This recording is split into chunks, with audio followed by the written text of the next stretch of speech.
The 2022 Busan International Wellness Conference opens now. My name is Kim Ji-soo, today's host. Great to see all of you.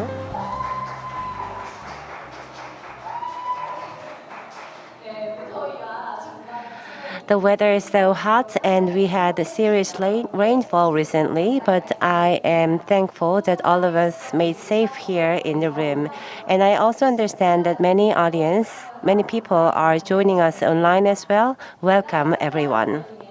And if you are joining us online and if you leave comment on the channel, you will be able to have a chance to win a 1-month membership ticket for WellMe Studio that is located in Santan, Busan and offers various yoga classes.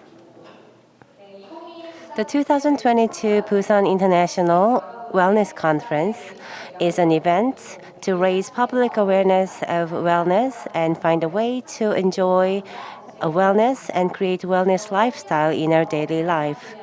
The conference is being held in P.ARK, Yeong-do, and we do offer great experience classes and performance as well as a meditation event.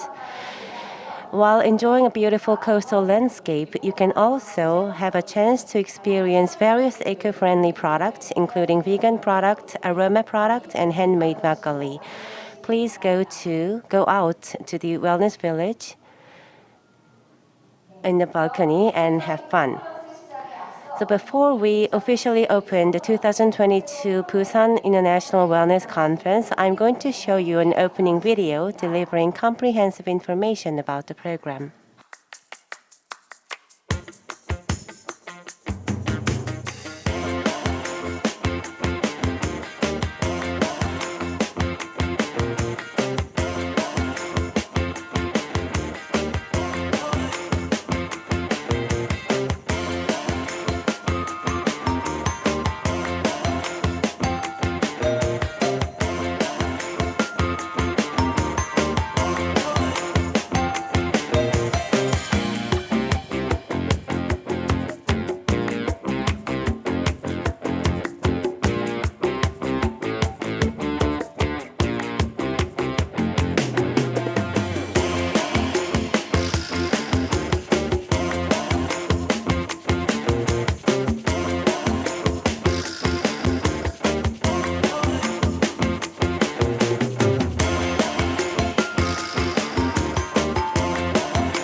네, 정말 보기만 해도 신나고 부산국제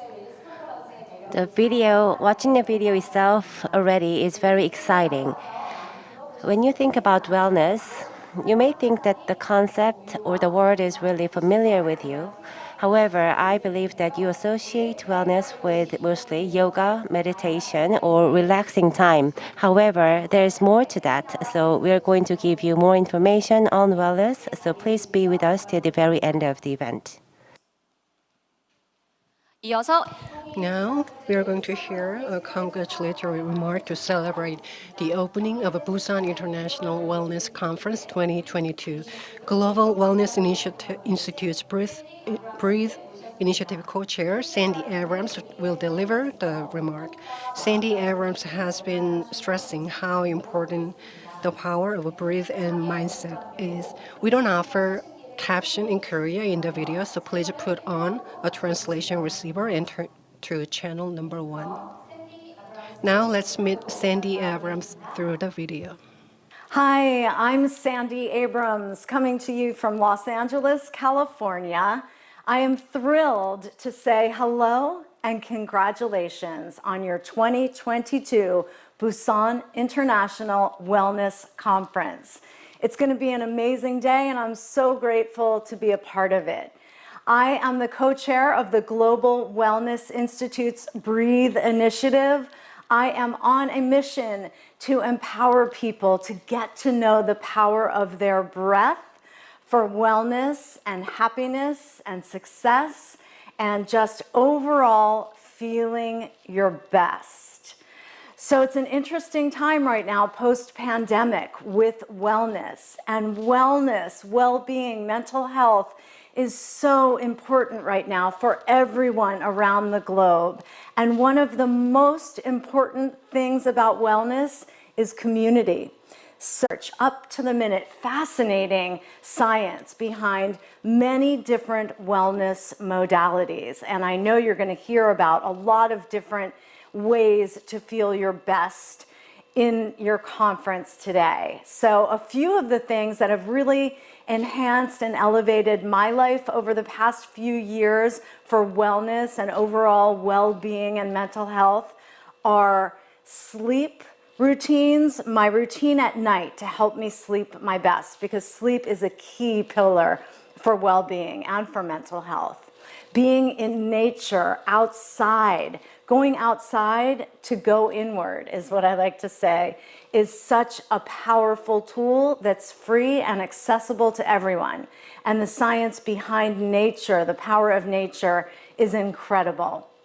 The third tool that's really helped me is human connection. Since the world has opened up post-pandemic, what I've really been craving is getting together with loved ones, family, friends, like-minded communities like this. So I hope you enjoy your day today, connecting with people in person, and also if you're part of the virtual audience, feeling the collective energy of like-minded friends who want to feel well, be well. So I'd like to leave you with a little breath exercise that will help you feel worry-free, fully present, and ready to embody the wisdom that will come your way today from this conference. So close your eyes to go inward. And starting down at your belly, inhaling through your nose nice and slowly. Tracing the breath up to your chest, and then slowly exhaling. We're going to do 3 of these breaths together, these nourishing breaths. Inhaling through your nose, breathing into this healthy collective energy and letting go of any stress on the exhale. And one more, feel the incredible energy of this community. Allow yourself to be fully present, letting go now of any other worries or thoughts.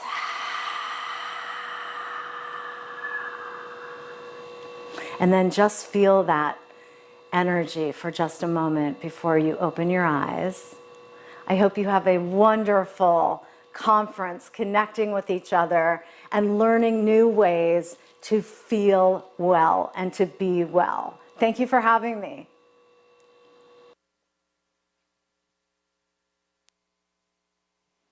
네, 멀리서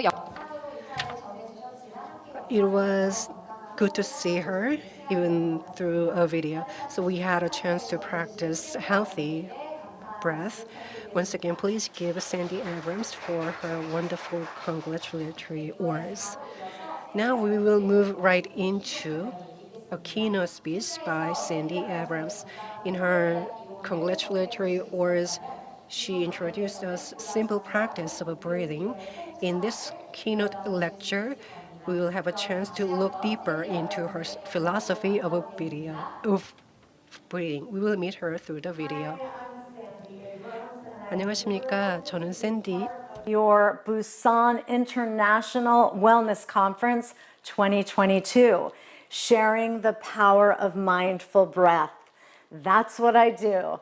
I am the author of a book called Breathe to Succeed, and I'm on a mission to help people get to know the power of their breath for wellness and mental health and happiness and joy and just feeling good, because the power of breath is a human superpower. It's free and everybody has it. It's accessible to everyone 24/7, 365 days a year.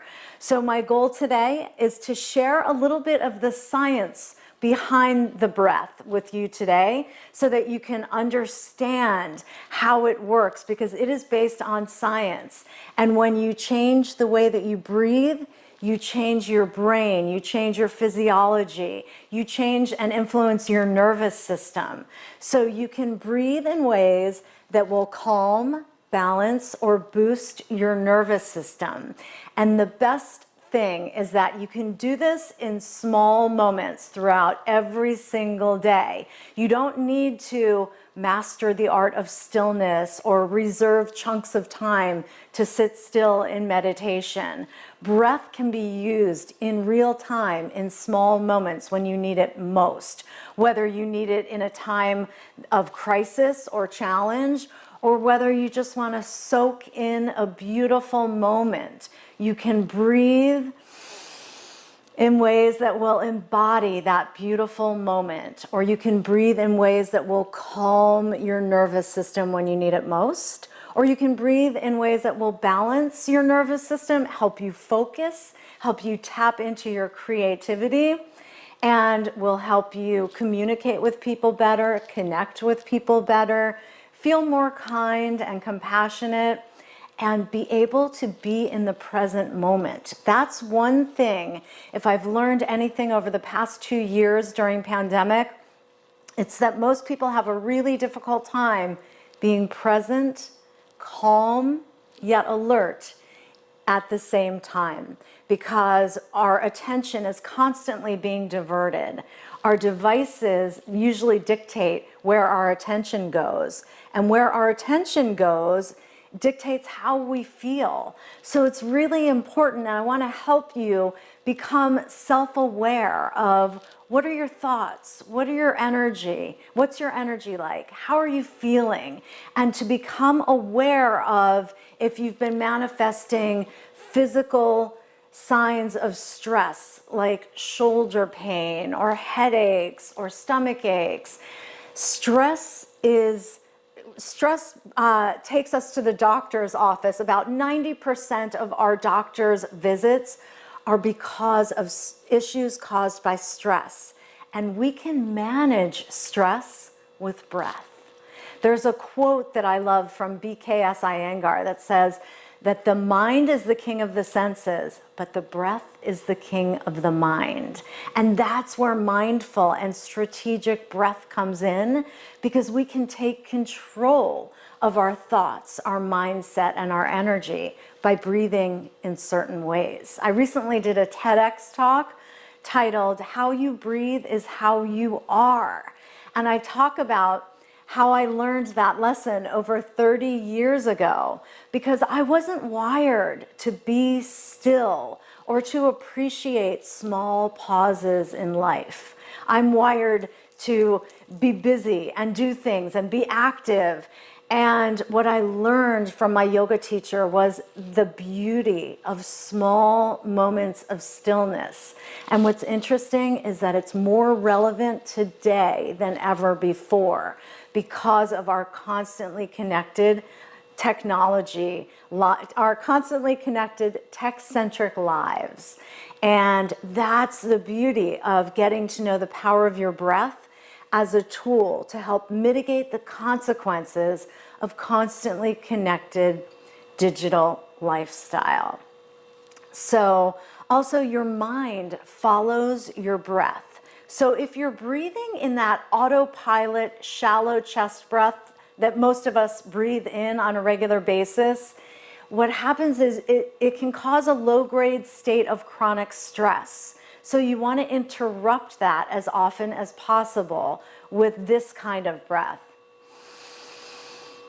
Slow, light, deep, nourishing breaths that start down at your belly and activate your diaphragm and nourish your respiratory system.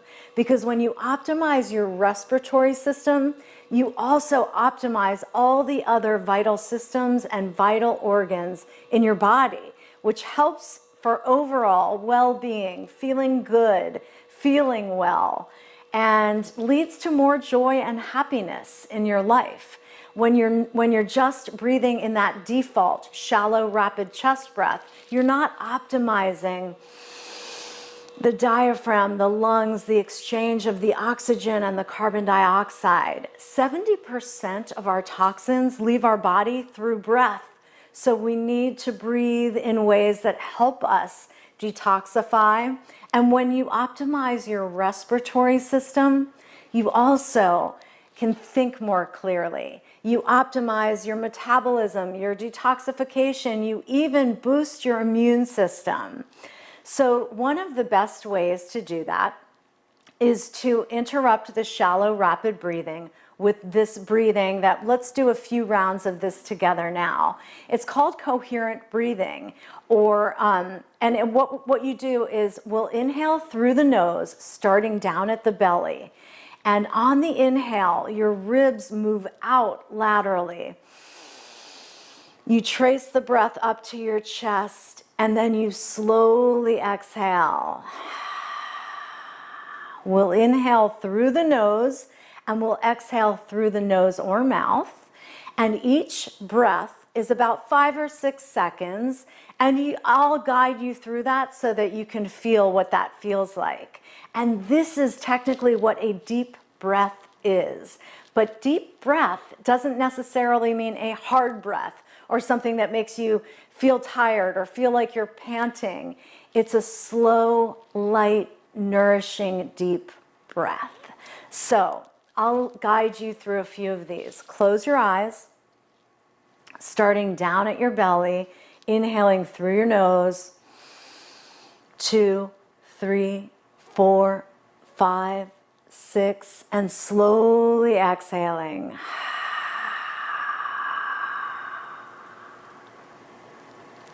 Again, inhaling through your nose, starting down at your belly.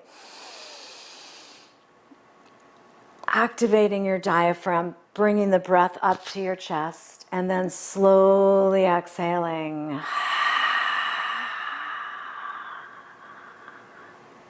Again, inhaling. 2, 3, 4, 5, 6. Exhaling. 6, 5, 4, 3, 2, 1. And just sit for a moment, eyes closed. Notice the difference. So one important point about breath to note is that as often as possible, you want to be inhaling and exhaling through your nose. When you inhale through your nose, it heats and treats and filters the air, so you're not bringing in germs or bacteria. On the exhales during my breath practice sessions, I like to exhale through my mouth because it feels like more of a release of negative or stagnant energy. It feels like I can let go of more stress that way. But if I'm not doing a breath practice, we should all focus more on both inhaling and exhaling through the nose. So I'd like to share another tool with you right now, which is a calming relaxation breath. The rule of thumb, in order to influence your nervous system and make it feel calm and relaxed, is to make your exhales 1.5 to twice the length of your inhales. So we'll do a few rounds of this breath practice where we're inhaling through the nose to a count of 4, and we're exhaling to a count of 6. If it feels comfortable for you, feel free to exhale to a count of 8. But I'll just serve as a guide for this relaxation breath, and we'll inhale through the nose to a count of 4, and we'll exhale through the nose or mouth to a count of 6, or more extended if you'd like. So again, close your eyes, maybe plant both feet firmly on the ground.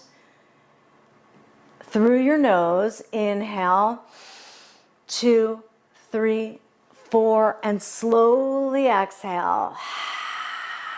5, 4, 3, 2, 1. Again, inhaling, 2, 3, 4, slowly exhaling, 6, 5, 4, 3, 2, 1. Again. So you get the feel without having to count each time, making your exhales twice as long. At least 1.5 to twice as long as your inhales. Inhale to 4. Slowly exhaling, 6, 5, 4, 3, 2, 1. And just pause again. Feel the difference. When you do that, when you lengthen your exhales, you're connecting to the vagus nerve, which is the main nerve that taps into the parasympathetic nervous system, the rest and digest part of your relaxation of your nervous system.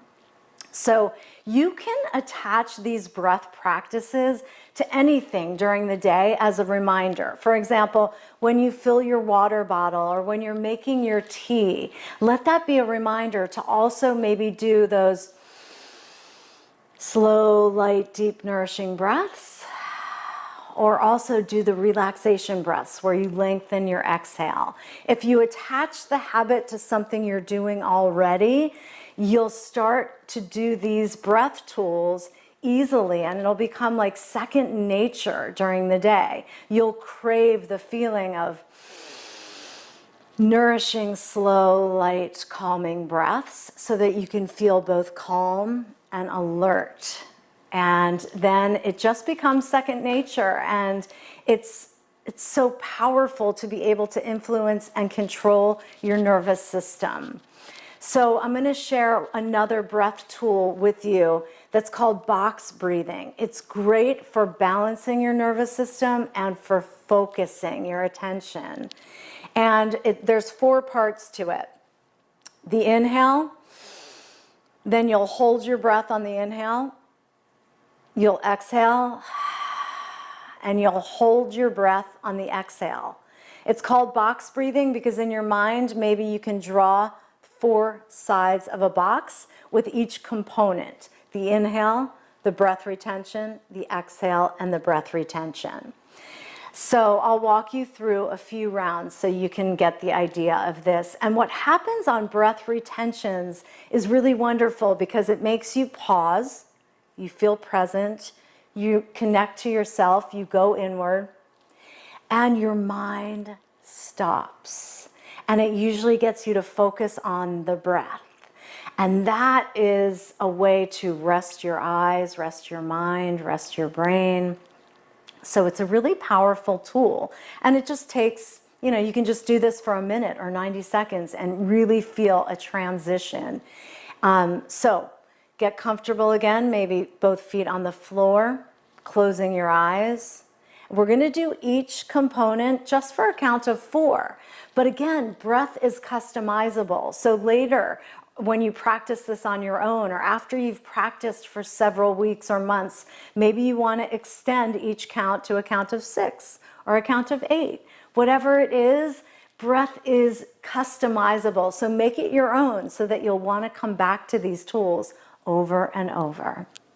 Okay, so inhaling to a count of 4 through your nose, holding the breath, 2, 3, 4, exhaling to 4, holding the breath, 2, 3, 4, inhaling, 2, 3, 4, holding the breath, 2, 3, 4, exhaling, 2, 3, 4, holding the breath, 2, 3, 4, inhaling, retaining,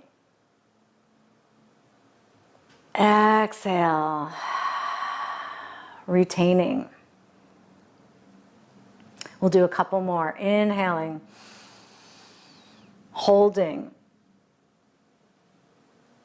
exhaling, holding, inhaling, holding, exhaling, holding, inhaling, and then just relax. Breathe normally. Keep your eyes closed for a moment. And I want to share an empowering experience with you for our last few minutes together, where your eyes are closed, you're internally focused, And I want you to think about an energy that you want to manifest for the rest of the day.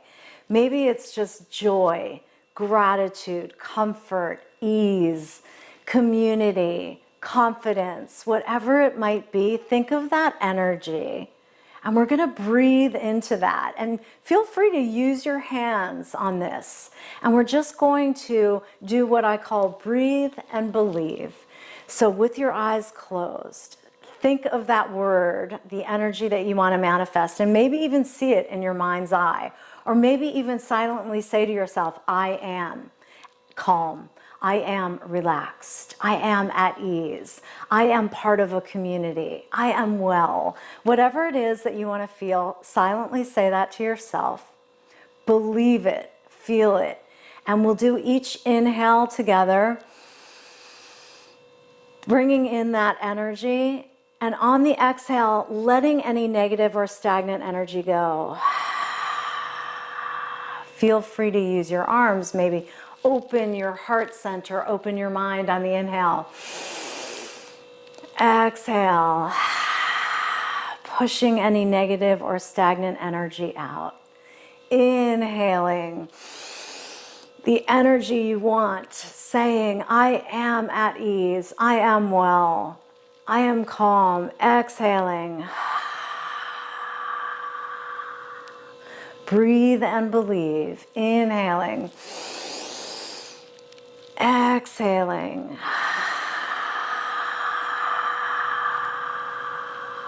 One more together. Inhaling. Exhaling. And then just pause. Feel that energy inside your body. Feel how great it feels to use breath as a catalyst for creating your optimal mindset and energy in small moments.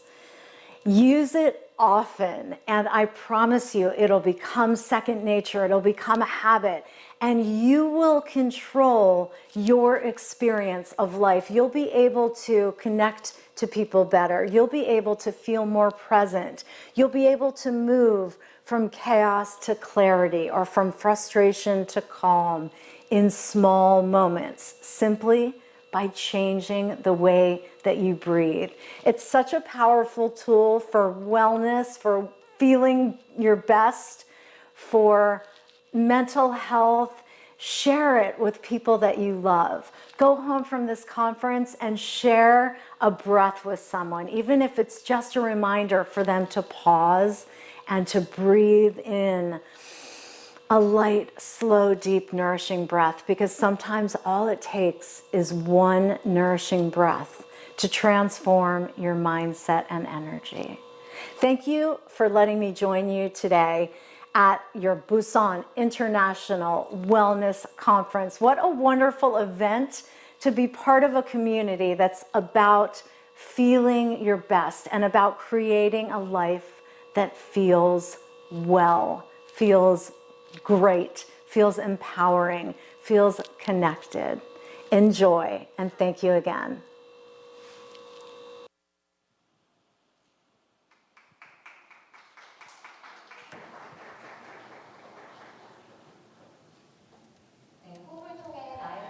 Sandy Abrams told us how we can control our health through breathing. Once again, thank you so much, Sandy Abrams, for your keynote lecture. tourism worldwide.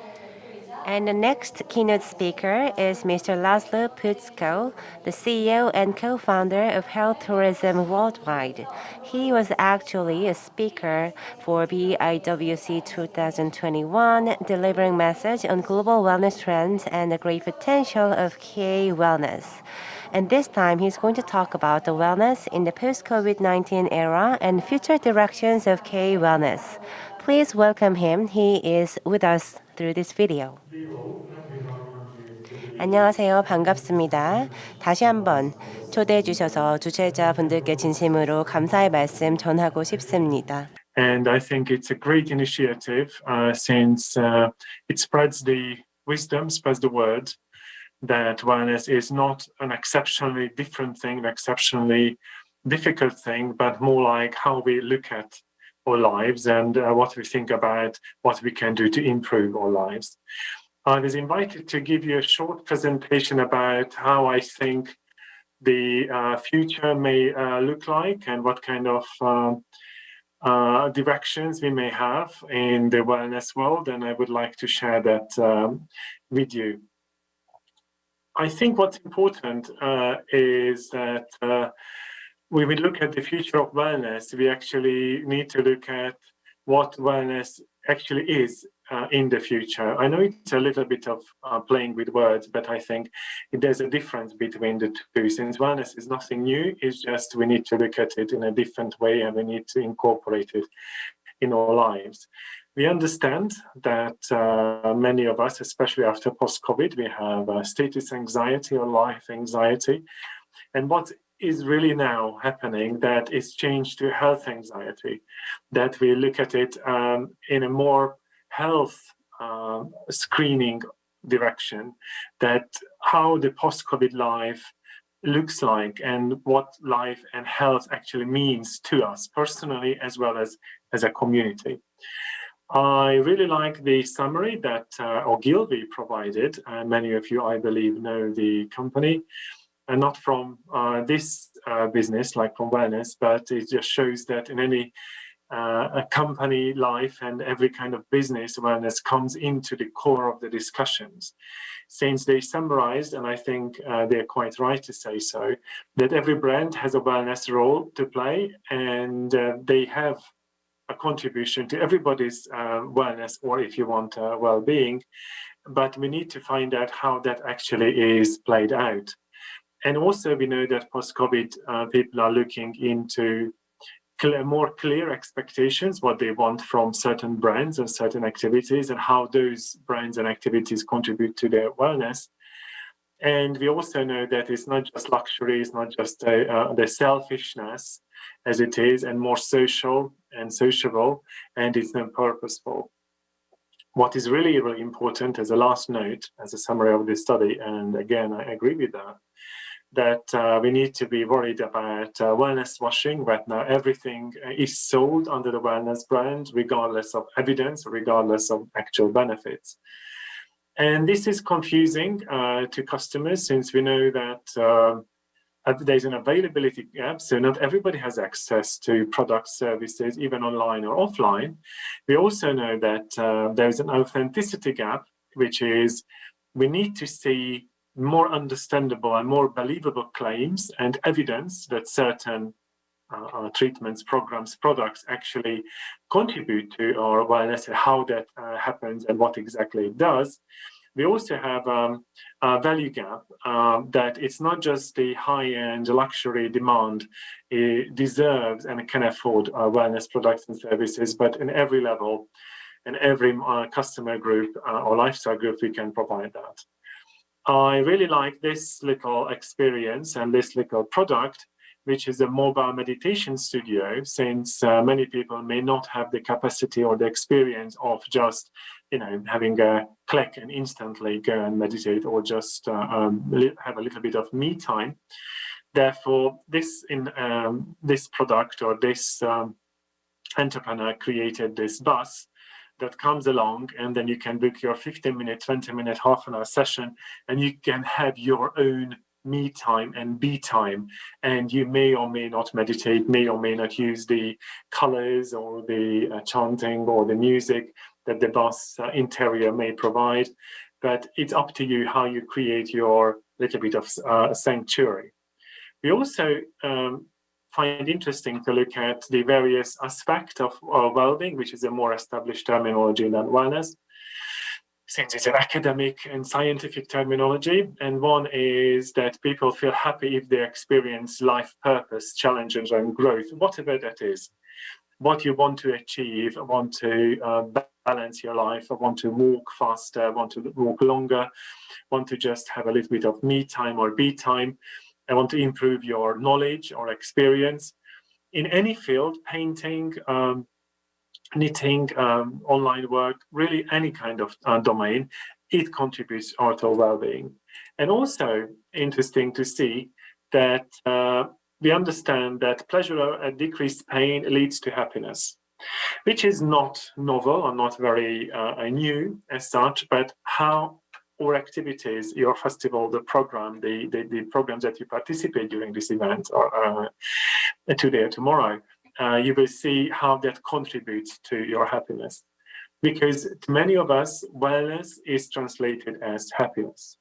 And I think it's not too far-fetched to say that pleasant experiences can contribute to short-term happiness, but not really to well-being. But just to aim for the short-term happiness is really a good start. We need to aim for that because all the many of the short-term happiness inputs or thrusts can really contribute to a long-term or more sustainable well-being. Let me give you a kind of an unusual scenario. This is in Hongbao in China, not so far from you. And this is a little river, and they have this little pool, and the little pool is full of ducks, little duckies. You might say that it's nothing to do with wellness. This is just a stupid little idea. But the sheer joy that adults can have when they are surrounded by thousands of little ducks, that is a short-term happiness, and that contributes to that person's or persons, because it's a social experience, wellness. The study that we did with the Wellness Tourism Association really, I think, resonates well, that we as human beings, we look for example, self-healing, we look for indulgence, we look for flourishing, learning, prevention, pampering, distressing, rewarding ourselves. And these are the major triggers for wellness services. So when you buy a service, you actually want to be rewarded, you want to be distressed, you want to be recharged.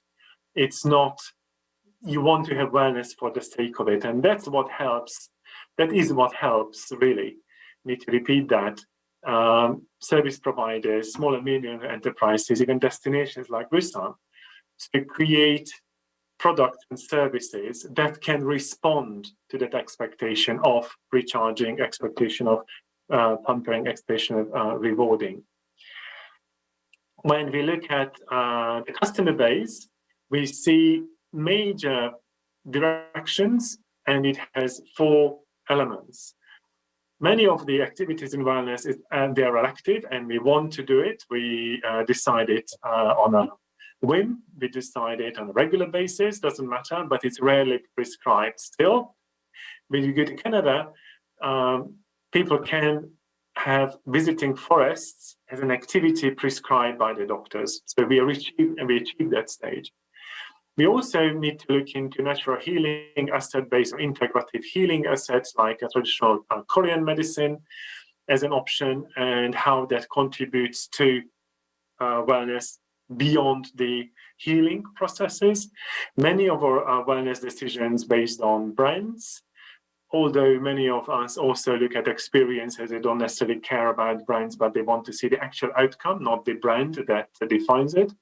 And we also know that we have savvy travelers and savvy leisure consumers who are experienced, they know exactly what they want, and they search for that outcome or search for that experience. At the same time, we shouldn't forget about those customers who are spontaneous. They didn't plan to come, didn't plan to buy a wellness service, but they're very happy to enjoy the outcome of that. I think this little example is very interesting and probably forward-looking, since we now have what the English calls it, or says it's dry bars, where there's no alcohol whatsoever, but they have sophisticated drinks and sophisticated waters or expensive waters replacing alcohol. So, for example, this case on this article that sober is the new cool, will wellness overtake alcohol. That's an interesting way to look at it, an interesting way of coming up with new propositions, because we see that the traditional way of looking at drinking, for example, is changing rather rapidly. I think as a recommendation or something as a food for thought for all of you of this little short session that we have now, really bring something that resonates probably all of you. And this is the link between what we want as human beings and what the wellness providers offer to us, and how that actually is rooted to our existence and to our well-being as human beings. So the link between physical wellness is about how we look like. We want to lose weight, we want to tone, we want to have a more relaxed skin, we want to feel more rejuvenated. In the emotional wellness is we want to indulge ourselves because we feel better. We want to hide because we are sorry or we are sad. So we want to pamper ourselves because of that sorrow. In occupational wellness, you want to distress because of work. In South Korea, that certainly is a major issue. You want to escape from the everyday work and also want to reward yourself.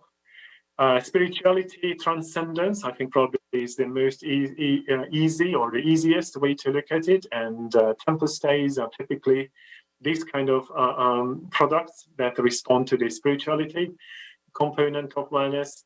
Social, is it important others, which COVID really tackled, that we couldn't have any direct contact with our friends and family and relatives.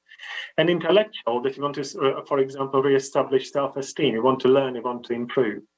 So just think about what was the last time that you wanted to hide, you wanted to indulge yourself, or you wanted to just do something that stresses you.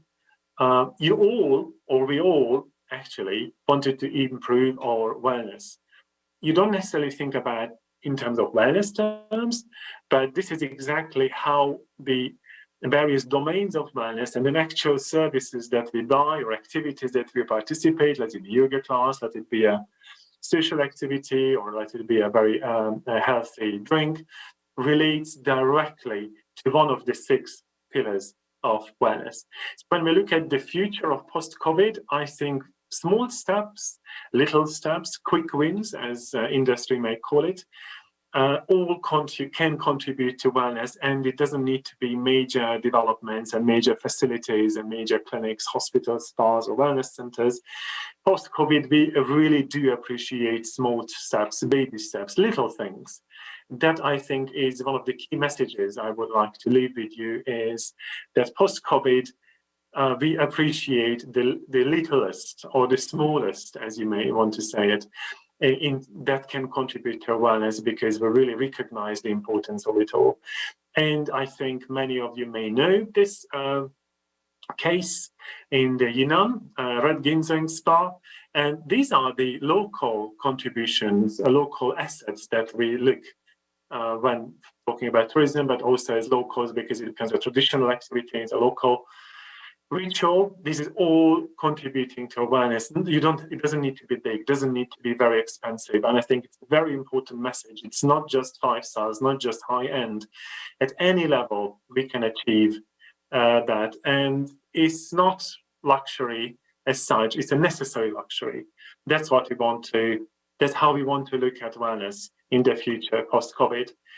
I wish you a great event.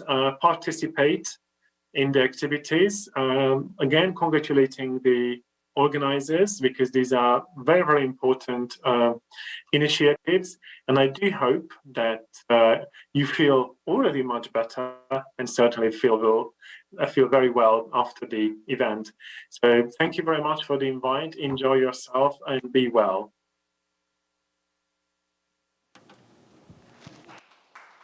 네, 라슬로 푸스코의 Thank you, Mr. Laszlo Pusko. That was very insightful speech. Thank you. And now we are going to relax our body and mind. We are expecting a performance. It's hand-pan performance. Hand-pan is also called finger drum. It is a percussion instrument, but it offers also great melody and rhythm. The performer of today's performance is here, I myself. I'm going to make it the best, so please welcome me with a big round of applause. Thank you.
팬 연주자 지수로서 다시 인사드리겠습니다. 안녕하세요.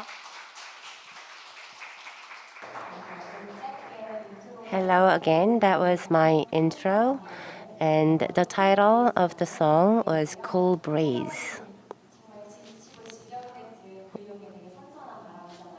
So the summer this year is really hot and we want cool breeze. So I hope that my first song really was cool breeze for all of you. I believe that music is part of our life and music makes our life perfect. So when I encounter music, I feel like they are poem or paintings. They are beautiful art pieces.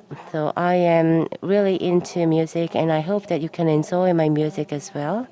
So I'm going to give you my second song. So I hope that you can enjoy it. The second song is Blue Voyage, and I believe that this is a perfect song for today's occasion because we are hosting this event in Busan.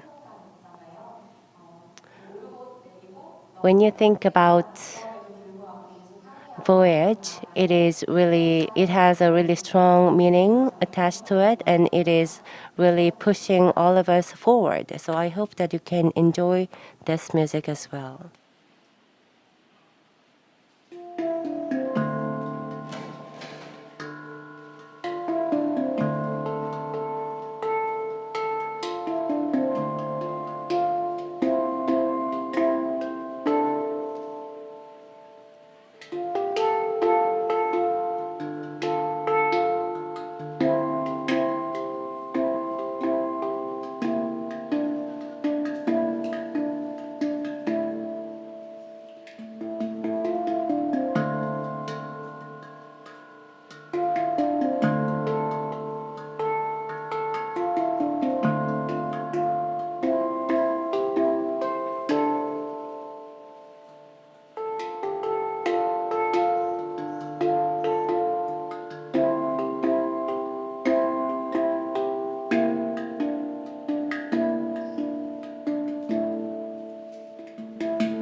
연주만 하는 게 아니라 이야기 드려도 괜찮겠죠? So can I tell you a story in between performance? I love performing, but I love telling a story as well. To me, music is like a channel through which I can flow. I didn't study music at school, but music has allowed me to flow, and it helps me to find a balance in life. So music is my tool for wellness in life. I want to bring music closer to my life, and once I did that, I became healthier, I became happier, and I feel I'm more beautiful. It sounds like a cliche and corny, but music really helps my life.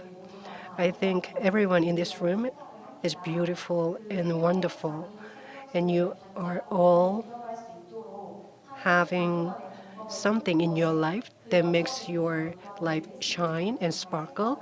And I think one of them is wellness. That is why everyone in this room has their own journey and they want to gather together here to find another new way to make their life shine brighter. So I'm grateful that I can join you here. And the songs have been relatively short, but now I'd like to show you a picture that inspires me to write a song. Can you see that on the screen? Is it clear enough? This was made by an illustrator who is close to me. It's like an oriental painting, and the illustrator used ink, Asian oriental ink. And can you see the performer? And the performer cannot dance along the music, along the rhythm. And can you see the leaf? And when I saw the performer, it reminded me of this melody.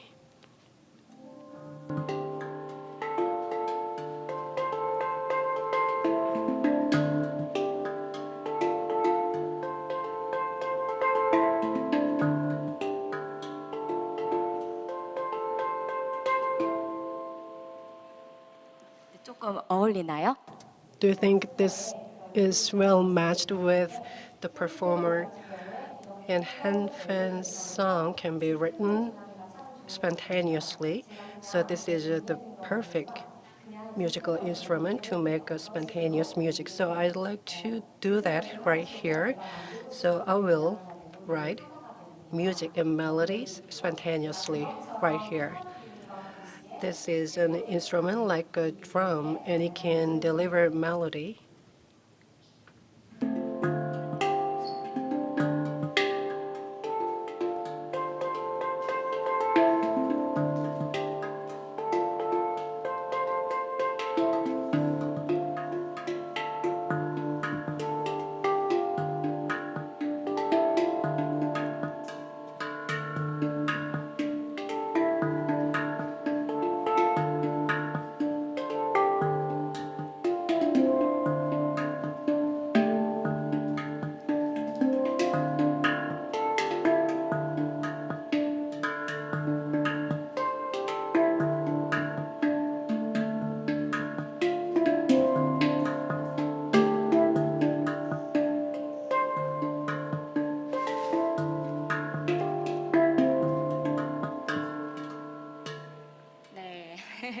그냥 지금 제 멋대로 해본 거고요. 제가 이런 식으로 아까 처음에 출발해서 So that was just spontaneous music that I just made.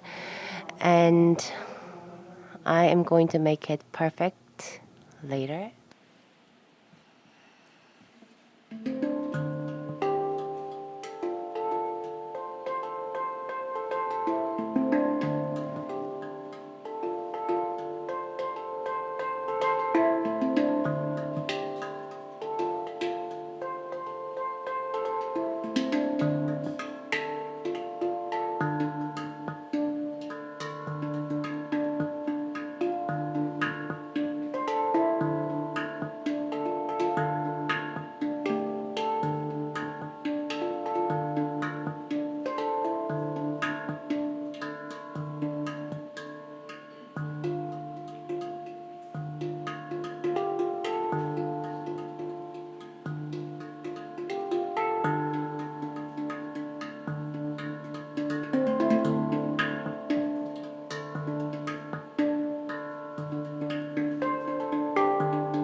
네, 이런 식으로 계속해서 So this is how I make a piece or improve the piece, and the melody can always change depending on my mind.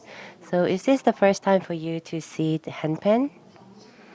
Have you seen this instrument before?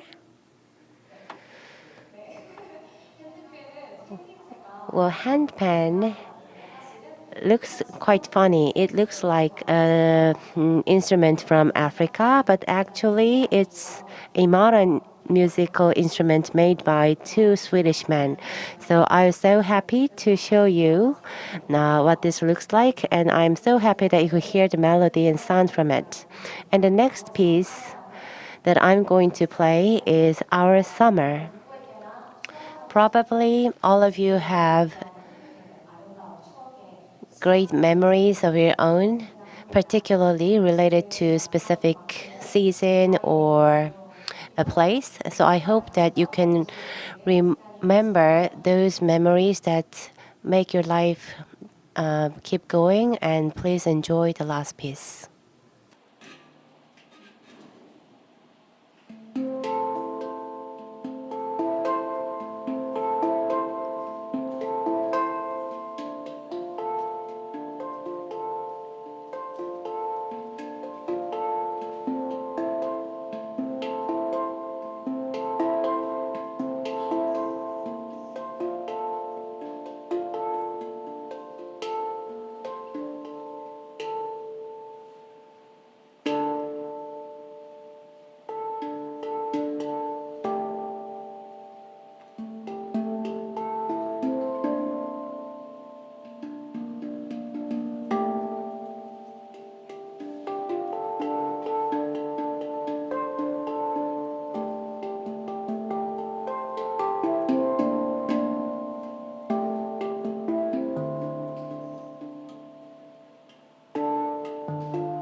네, 여러분 어떠셨나요?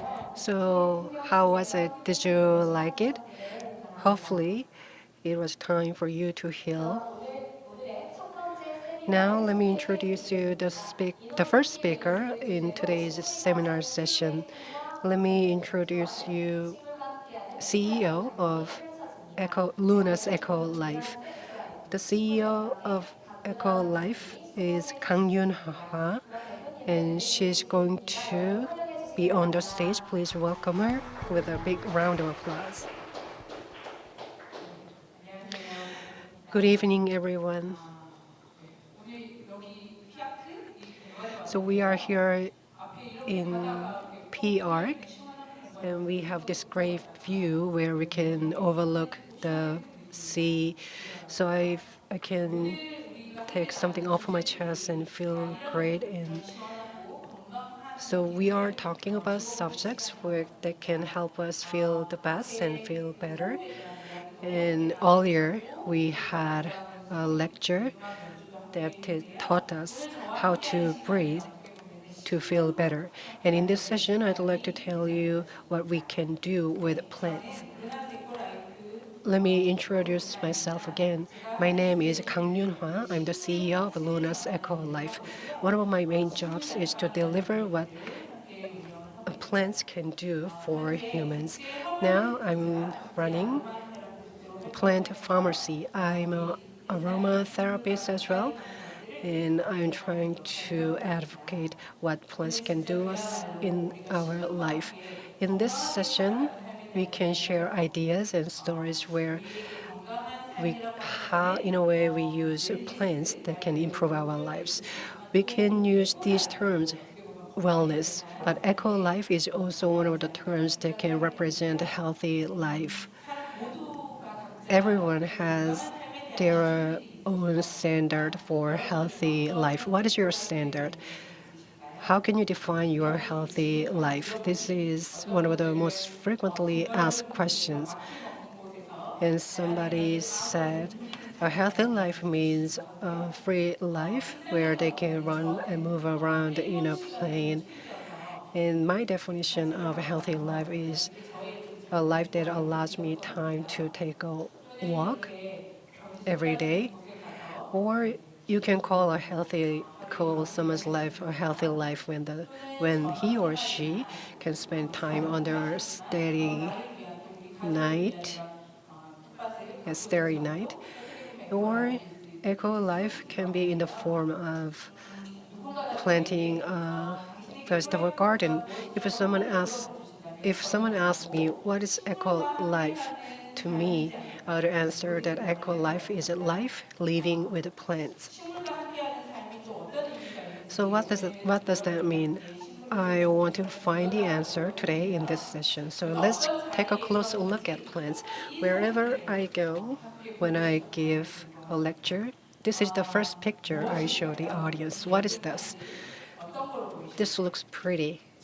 What is it? What do you think it is? When I saw this picture the first time, I thought they are pieces of gems. But actually, it was a picture taken by a professor at London University, and this is a picture of sand. It is a picture of sand under a microscope. We cannot look at this like a microscope with our naked eye, but if we look closer and deeper into what is going on in nature, we can find a beautiful story. This is also this is a story of sand. We can tell a story out of this picture. This sand came from sea, so I'd like to take a closer look at and look into the plants today. We've often talked about wellness life and healthy life. So what is a health? What is a healthy life? According to the World Health Organization, the definition of health is this is similar to what you heard in the keynote lecture. Balance is not just a condition without illness or ailments or worry-free life. Health is and healthy life means a balance between physical health, mental health, and social health. This is the definition of a healthy life according to the WHO. The same can be said in Oriental philosophy. There is this saying, if it flows well, you don't hurt. If it doesn't flow well, you hurt. In this session, let's take a look at how health is related to plants. What do plants mean to you? I ask this question often today. did you spend some time in meeting with plants? Or I can change the question. And is there any time, or have you ever passed a day without meeting plants at all? I think you've already met a plant even when you had a breakfast this morning. This is the definition of plants to me. This is the food chain. Let's look at the bottom. The plants go through this synthesize. It has a pigment chlorophyll. But if you look around, you can see a lot of plants on the streets. But you are not aware that plants are everywhere. Plants are around you. But plants offer great values. Plants can be compared to the beginning and birth of life and natural resources like minerals and as you heard in the keynote speech, life needs these two types of energy. One is a vital energy. And vital energy requires two elements. One is breathing, the other is plant. Since human beings just started growing crops, trade started as well. So plants are also related to the idea of economy. And you may have heard about the giving tree. This is a good example to show the power of plants. So we have to understand the value of plants. The value of plants can be represented in these terms. The energy of love, for one thing. So this is the power that plants have. There are many words that can describe plants. One of them is green, and herb is also another example. Let's take a look at herbs. To most of you, herbs are scented grasses, but herb has been around since the ancient time, and herbs include not only scented grass, but power of greens and scented plants, scented grass. And herbs can be used for medical purposes, and they can be cooked, and they can be also used for cosmetics and fragrances. And these plants, not all plants can be used for the purposes I described. If you look at the history of human beings, there have been many efforts to prove which plants can be efficient or have specific ingredients to be used for medical purposes or cosmetic purposes, for example. If you look at the Western world, since the Roman era, more than 3,700 types of plants were examined and they were put in this book. Like it's a type of encyclopedia, and this is an encyclopedia of plants, and this book has become a basic book for countries around the world. Korea has adopted this book as well, and Korea has its own encyclopedia of plants. And you've been taking a lot of medicines and health supplements, and those are made based on or according to this encyclopedia of plants. This is the person who is called father of pharmacy, and this is the book that describes the oath of pharmacists. In Europe, there are active movement of researching plants because plants can offer different values and great values. So not only in the States, but in European countries, there have been active researches into plants. You can also look into history to find the value of plants. These are book of herbs, and the same thing happened in Asia as well.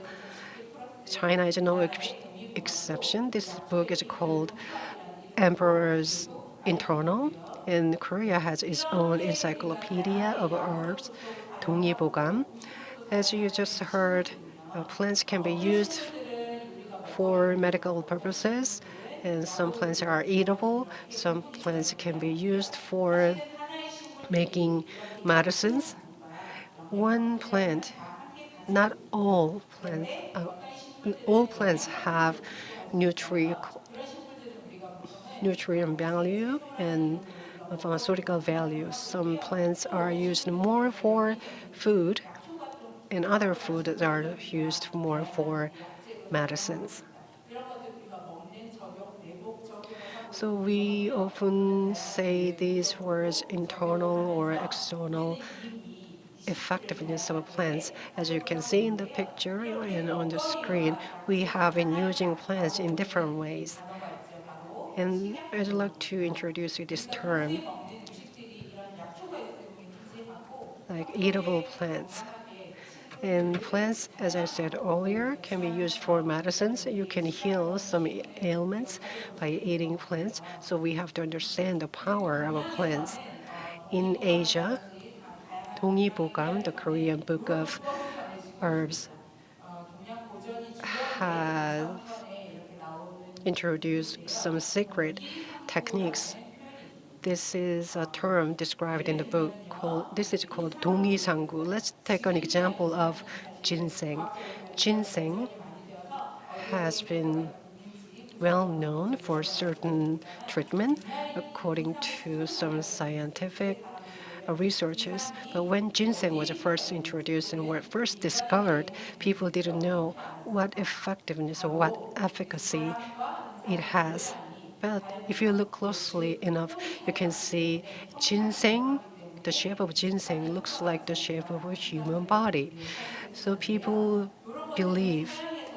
the past, people believe that ginseng will be good for human body. And there is another example in the Western world. And this is an example of eye drops or eye treatment medicine.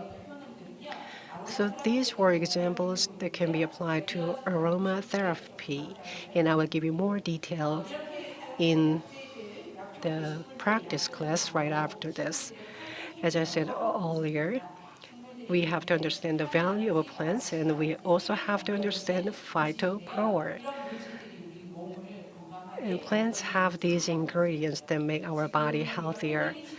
We are living in the post-pandemic era, and people in this modern age are suffering from some illnesses or ailments whose causes are not known. So we may have to find some techniques to nurse our body, and in that process, we can use some effective plants. So let me briefly introduce some herbs. Lavender, it's well known. It has been known for calming your mind, and it can also help you get rid of insomnia. It can work on nervous system. Next is chamomile. In Europe, it is well known to be effective for unknown stomach ache causes. And rosemary is good for anti-acidic effects. Next is peppermint. It helps strengthen your liver, and it can also help digestion. Next is dandelion. It offers a lot of values and effects. It helps strengthen your kidney, and roots of dandelion has been well known for its effectiveness. When I have a class with the children in nature, I always learn that they are not afraid of being in nature. They are not afraid of getting closer to trees and other plants in nature, and that reminds me that children can resonate with nature. As I said earlier, herbs and plants can resonate as well. If you look around, everyone is connected, especially in this modern world. Everyone is connected. The transnational boundaries has no meaning. So I hope we can share stories of nature and that will bring us the universal love. Literally, eco life is a life with plants. I hope the healthy energy of plants can help your body healthier. Hopefully, you can live a healthy life. This was discovered 700 years ago. This is the seeds of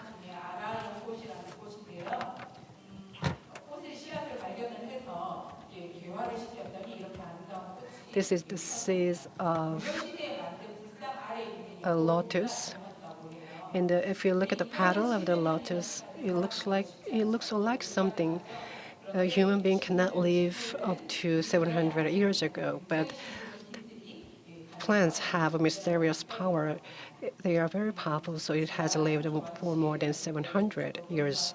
This is my favorite poet. This is just very small and tiny jujube, but it has just incredible power.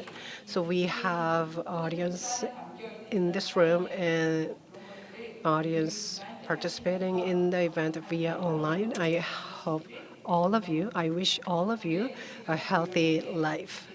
Thank you so much for having me, and I will come back in a couple of minutes in a workshop. Thank you so much, Ms. Kang Yoon-ha. She told us what powers plants have. 면 아쉽겠죠? And actually, the lecture is not enough. We are going to have a aromatherapy class with Ms. Kang once again. Hi, I'm here again. Yes, so we're going to have aromatherapy workshop together. I talked about the power of plants, particularly the aroma. So I'm going to focus on the aroma of plants during this workshop. I know that we have very limited time for this workshop, but I hope that many of you can enjoy and take the message. So yes, the title of this workshop is aromatherapy. The term aroma means aroma or scent, and therapy means treatment. So with the scent of the plants, you can treat your body and mind and find balance. So right before you, you have some bottles. Probably you have 6 types of bottles in front of you. Each contains 6 different aroma oil, or called aroma essential oil. So 6 parts of plants: flower, flesh, leaf, stalk, seeds are the major areas to create the essential oil.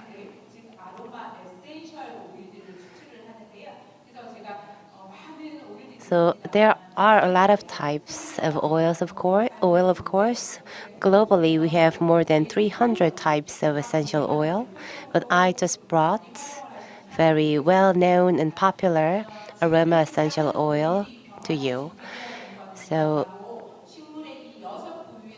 these bottles are actually chemical products that is made of some oils extracted from plant.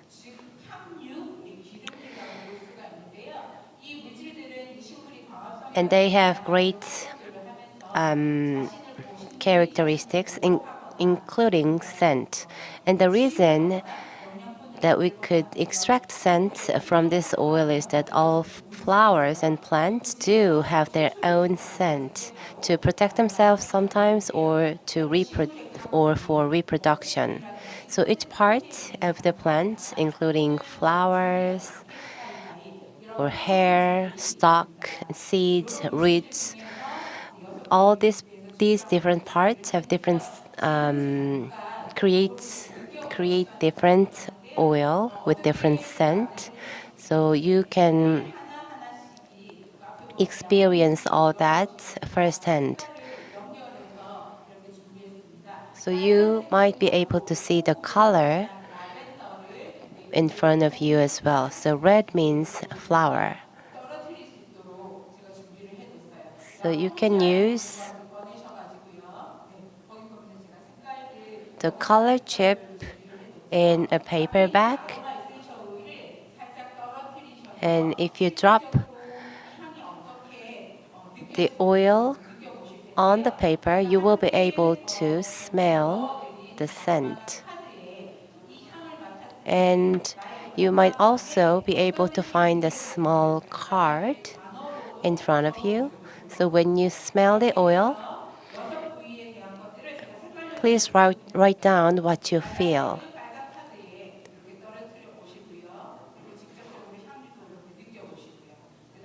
So the bottle with a red cap, open it and drop it on the red paper. And if you picked up a bottle with an orange cap, please open it and drop the oil on the orange paper. And I believe that everyone might have different feelings when smell it, because we are all different. Some people might find it good, but others might find it bad. And even one person might feel differently toward the same kind of oil in the morning, in the afternoon, and in the evening. So please try out all these different types of oil, as many as you can, and focus on how you feel.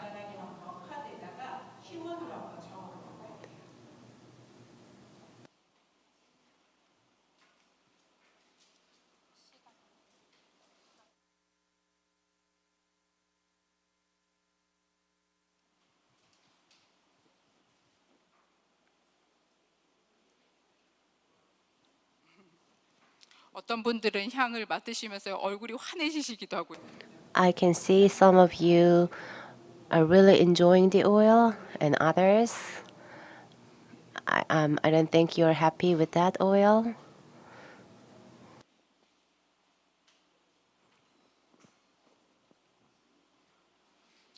여섯 가지의 향기를 한번 So you can try out 6 different scents today.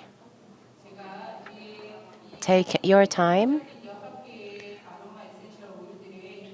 And if you look at the back of the paper, you will find more information. But now, do not read the text.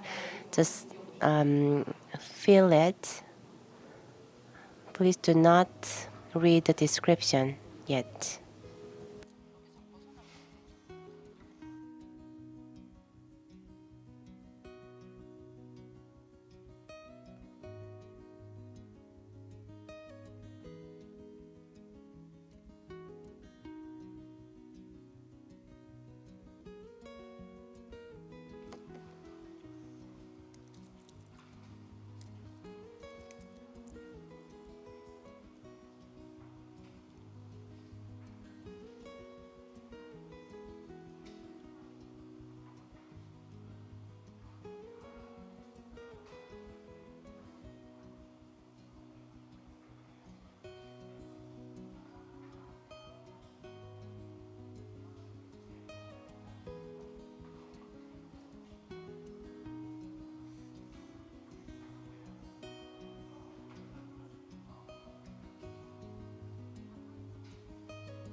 6가지의 향기를 맡아보시고 떠오르는 것. So try out all these 6 different bottles and please try to write down the feelings you have whenever you try it.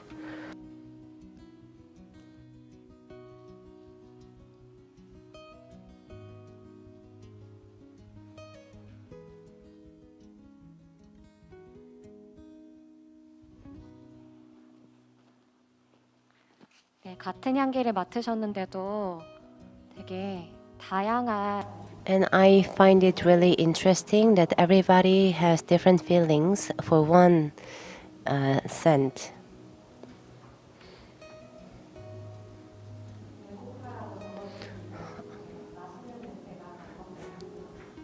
Someone just said, I'm hungry. Maybe the scent was really great and fruity.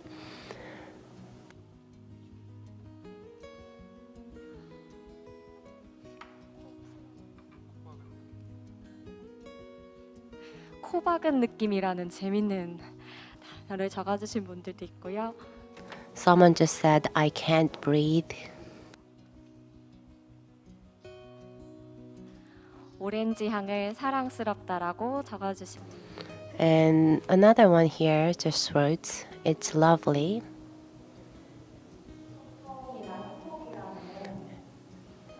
And this person just said, communication and happiness.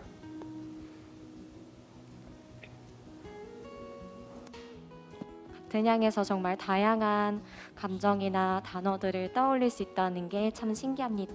So it is so interesting that everybody has different feelings toward the same scent.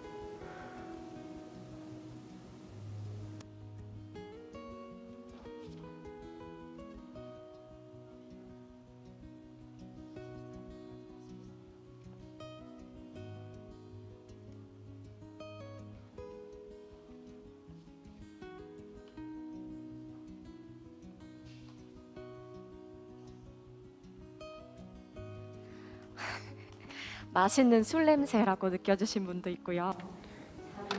느낌이라고 적어주신 향도 있습니다. And here someone wrote it is like an alcohol, and another one wrote it is awakening.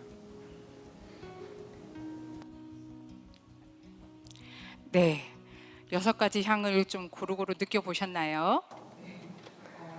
Okay, so I hope that you are enjoying this time now. And I heard some keywords that you just left. Yes, so our body and mind is really complex. It is just a miracle. And actually, because our body and mind is so complex and different, we all feel different toward the same scent. And I heard that someone just wrote lovely. And the reason you felt it was lovely is that that scent or aroma was actually what you needed, considering the status of your body and mind. Well, if I go into the detail, it's going to take a long time. So I'm going to be brief in introducing all these different scents. So we talked about lavender earlier. Lavender is well known for relaxation. So if you can't sleep, if you drop the lavender oil on your pillow, probably it'll help greatly to have a really deep sleep. And another scent that you just experienced is sweet orange. Actually, orange smell is really good. It's also dubbed as a happy smell. So particularly when you need some psychological therapy, orange oil is well used and broadly used. And another oil that you just experienced is tea tree. It is well known for facial treatment as well because it greatly reduces inflammation. It kills bacteria in a healthy way. And the fourth bottle was ginger. Probably you may feel that this is not the ginger smell. And the reason it's different from ginger food is that it is an extraction oil. You know that ginger has been used for a long time as a medicinal herb. And for aromatherapy, ginger essential oil is really useful as well, particularly when your body is really cold. It helps raise the temperature of your body. And another bottle that you just experienced is rosewood. Did you feel the scent of rose when you smelled it? In India, rosewood essential oil has been largely used, particularly for meditation processes and training courses. And the last one is the oil extracted from seeds. It's from coriander, actually.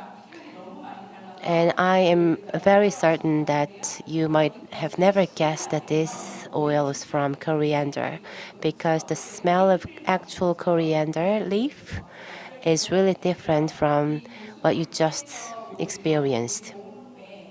But coriander essential oil is really useful in detoxification of our body.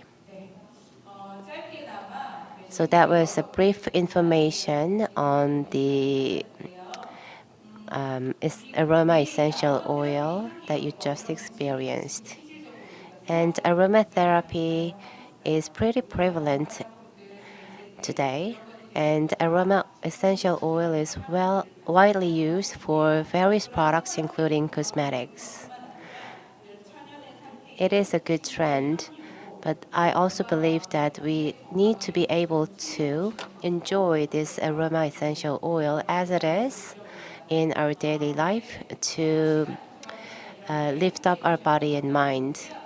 So thank you for listening my lecture today and be a participant in my aromatherapy class. I hope that you have more chances to experience aroma oil in the future, and thank you again for being with me today. 네, 다양한 아로마 종류를 시향해 볼 수 있는 It was really aromatic session. It was so beautiful, and thank you for bringing this great experience for all of us. Please give her a big hand once again. Good. So we enjoyed the aromatherapy class, and we also heard great speeches from very influential speakers from home and abroad. Now we're going to take a 5-minute short break. So please come back in 5 minutes. 스트림 아웃 했나요? 네, 현장에 계신 참가자분들은 지금 단체 사진을 기념사진. And one more thing, we're going to take a group photo together.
네, 이제 다시 강연을 Now we are going to start the second seminar.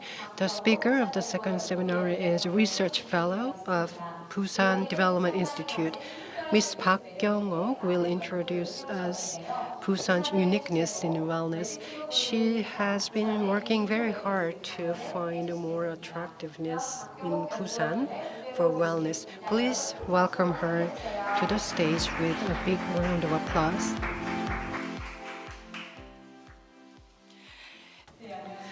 Hello everyone, as you introduced, I'm Park Kyung-ok from Busan Development Institute. We learned how to breed, and we learned about values of plants right before this, and orange was my color. And thank you for having me today, and thank you for giving me this great opportunity. And I wish this event will turn a success. I'm working at Busan Development Institute. I'm especially working on tourism. So I will introduce you some tourist attractions and tourist spots in Busan, and I will also share with you some tourist statistics since I'm a research fellow. Let's take a look at this map. This is Busan. It looks like a sweet potato, or it looks like an amoeba. As you can see, Busan has beaches, mountains, and city centers. And Busan is very attractive and unique in its position, geographical position. And you can find some points here. You can find wellness spots in this room if you have time later. I strongly recommend you take a time to look at this map and find some spots. You can also find a whale here, and please leave us your comment.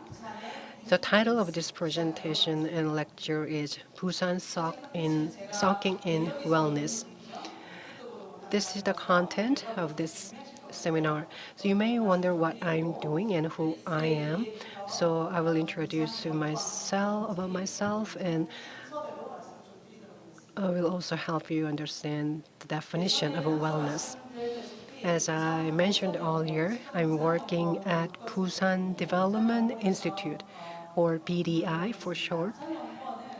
BDI is a research institution under Busan Metropolitan City, so it has many divisions responsible for social issues and cultural issues and transportation and economy and industrial issues. And I studied tourism at school. So in 2021, starting with the research into how to make Busan wellness spot, I have been working on wellness, the subject of wellness in Busan. That is why I'm standing here tonight. So let me briefly tell you what wellness means. On the left-hand side, you can see a picture of one of the three spots designated as wellness spot in Busan. The terminology of wellness started in Europe. It has been often used. But if you look at Korea's per capita income has reached $30,000, and Korea has come up with new keywords like balance between life and work. So many people are desiring to live well, live healthily, and die well. But we cannot mention a healthy life without mentioning COVID-19. In this post-COVID-19 era, we have to find a new way to live a healthy life. So new keywords and new terminologies have been developed, like wellness.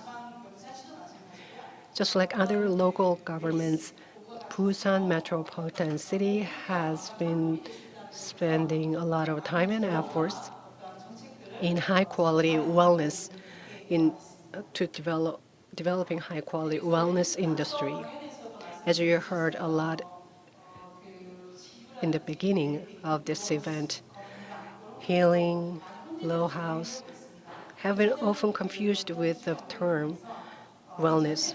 And I have been researching wellness, so I wanted to come up with one single term that can encompass or cover all these terminologies. I think wellness is the great candidate. As you may well know, wellness, well-being, happiness, they have one thing in common. It is about pursuing a high quality life. Before we move on to the next page, I want you to look at the picture in the right. You know, Nakdong River. This path is located near Nakdong River. This is a cherry blossom trees. As you can see, the trees are lined the street. I have gone as far as farther as to Yangsan, and while by riding a bicycle in the path, I had a chance to heal my mind and body.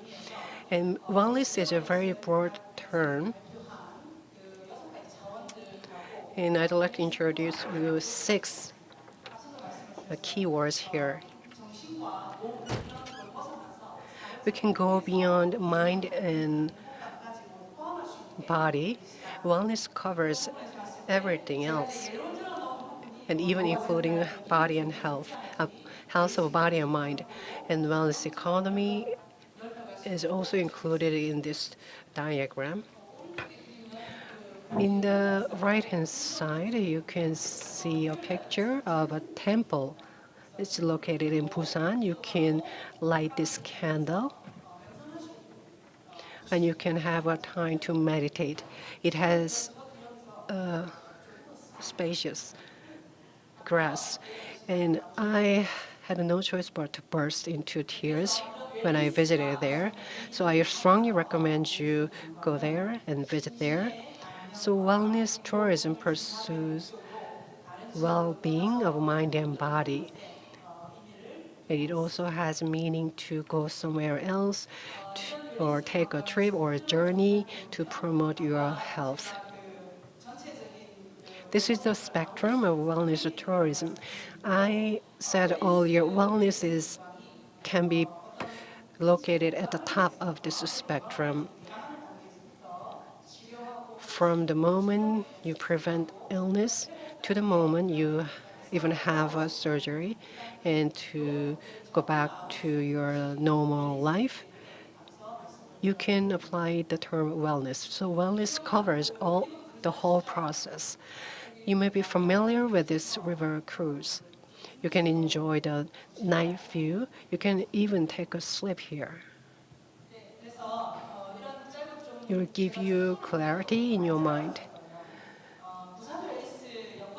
So today I'm giving you a brief description of wellness tourism in Busan. This is a forest of healing located in Gijang County. You can enjoy the nature, you can enjoy the woods, stream, and even birds there. So I strongly recommend you visit there. This is the awareness level announced by Korea Tourism Organization back in 2019.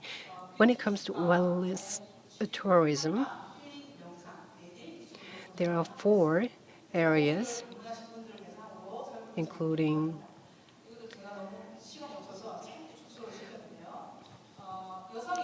the marine healing and religious treat. Let's take a look at the pie charts. Women take up the majority in this graph. In 2019, there was no exact word or terminology to describe wellness tourism.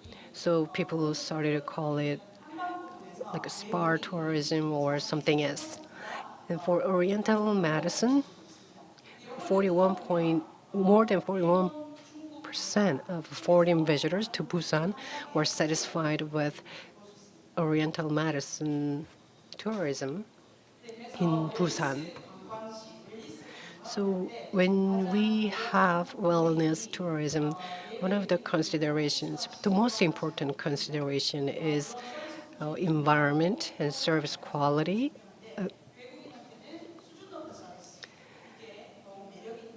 And to foreign visitors, high quality service is the most important decision factors to choose Busan as their wellness tourism destination.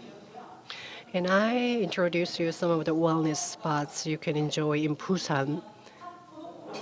And I apologize to you first before telling about this.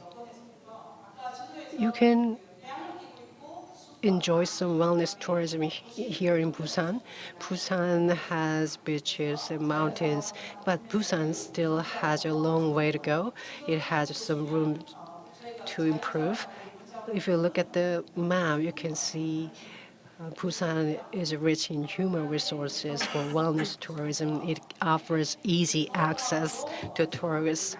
And Busan is a second to Seoul in terms of wellness tourism. And Busan City has designated some special zone for wellness tourism. And Busan is best positioned to combine medical tourism and wellness tourism. So depending on natural resources and geographical positions, wellness tourism can be offered at different level. But Busan is very good at coming up with and developing wellness products, and they will make Busan more competitive in wellness tourism. Wellness includes yoga practice and first healing. So taking a note of that, Busan find its uniqueness for in medical tourism, as I said earlier. After next to Seoul, Busan is the most well positioned, best positioned to offer medical tourism. Orthopedics, or we have great skin doctors, so we can connect the dots between different specialties of medicine. So medical tourists, if they want to enjoy wellness tourism, they can visit Busan, and according to a survey, it was well indicated that some of the medical tourists want to enjoy wellness tourism as well. Next is marine healing. Last year, we started a research into identifying marine healing elements, prevention of illness and treatment and post-treatment recovery. We had these specific elements. Some people have confused treatment after healing with recovery. And according to a survey, the majority of respondents were deeply interested in healing. So if we want to focus on healing to make Busan more unique in wellness tourism. And let's take a look at the page. What is interesting here is at the bottom of the page. Depending on whether you have experience of healing,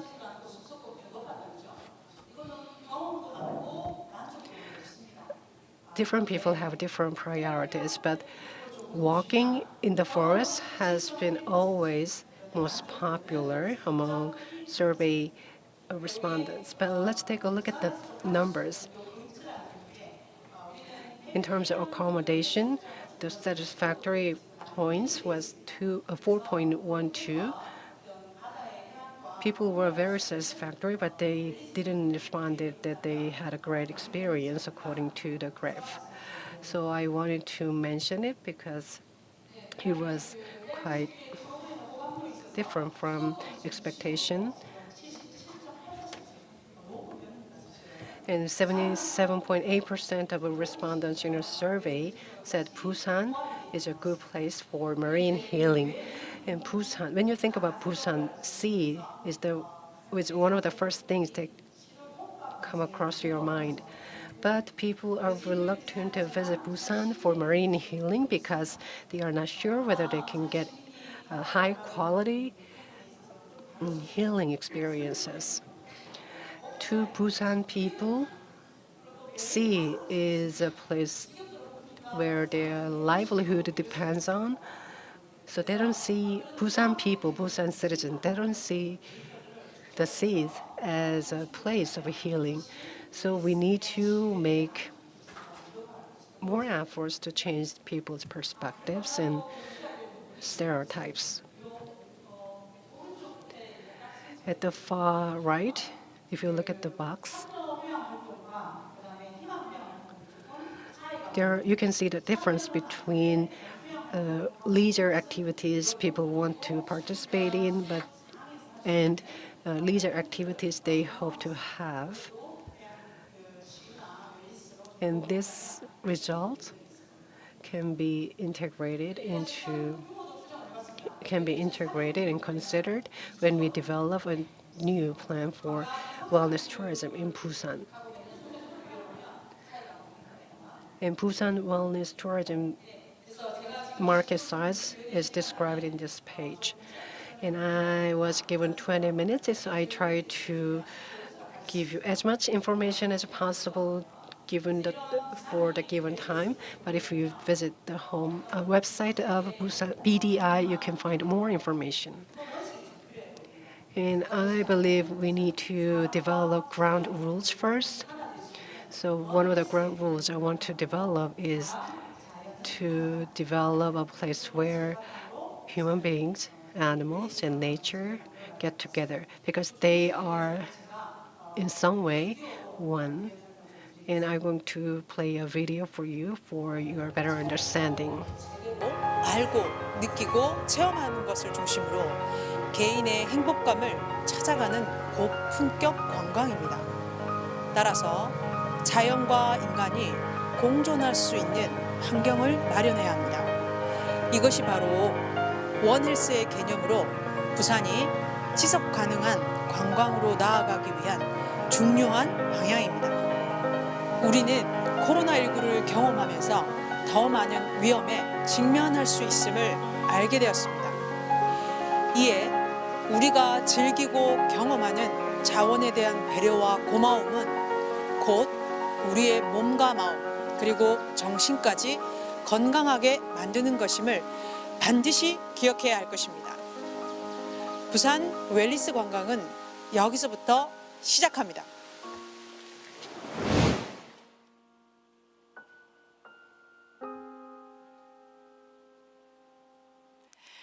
네. I'm not sure where she's looking at. So it was a brief version or summary version of a video, but if you visit the website of BDI, you can watch the full version of the video. Thank you so much for your lecture. She pinpointed the attractive spots for wellness in Busan. Once again, thank you so much. So it is almost 6 o'clock, after 6 o'clock already. Well, P.ARK in Yeong-do is well known for beautiful sunset. So we are going to take a 30-minute break from now, and I believe that you can you can enjoy some programs in the wellness village as well. We prepared some snacks for you as well.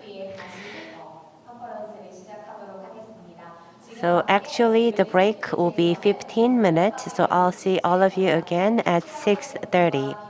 If you go to the wellness village, you can find various products, wellness products, eco-friendly product, vegan product, aroma product, and handmade makgeolli.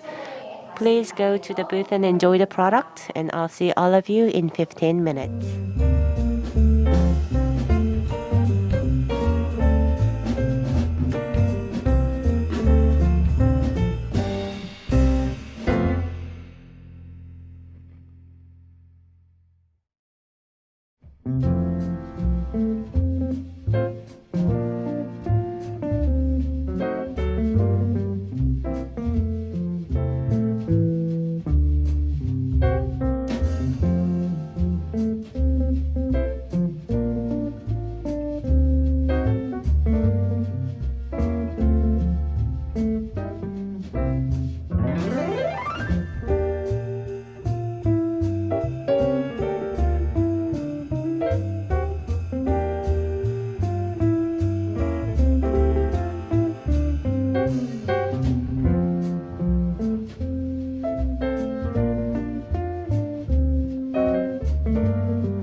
네, 웰니스 빌리지에서 아름다운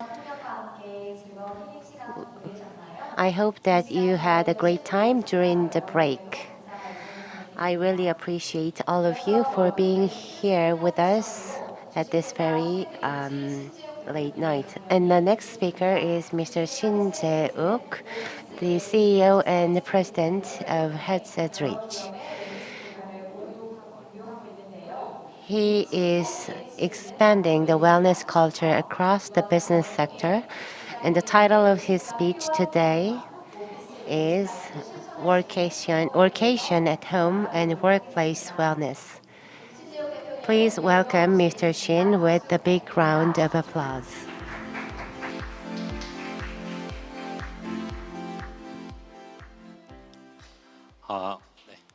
예, 안녕하십니까. 주식회사 Hello, everyone. My name is Shin Jae-uk, President of Headset Reach.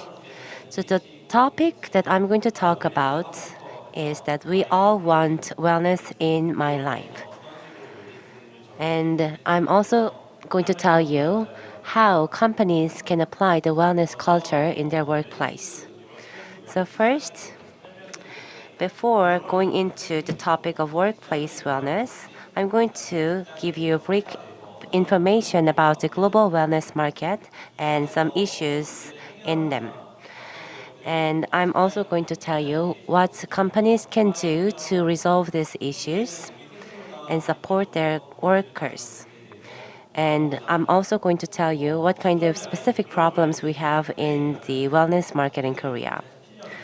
According to Global Wellness Institute, the global wellness market in 2017 was $5,490 trillion, but it grew to $5,750 trillion in 2020.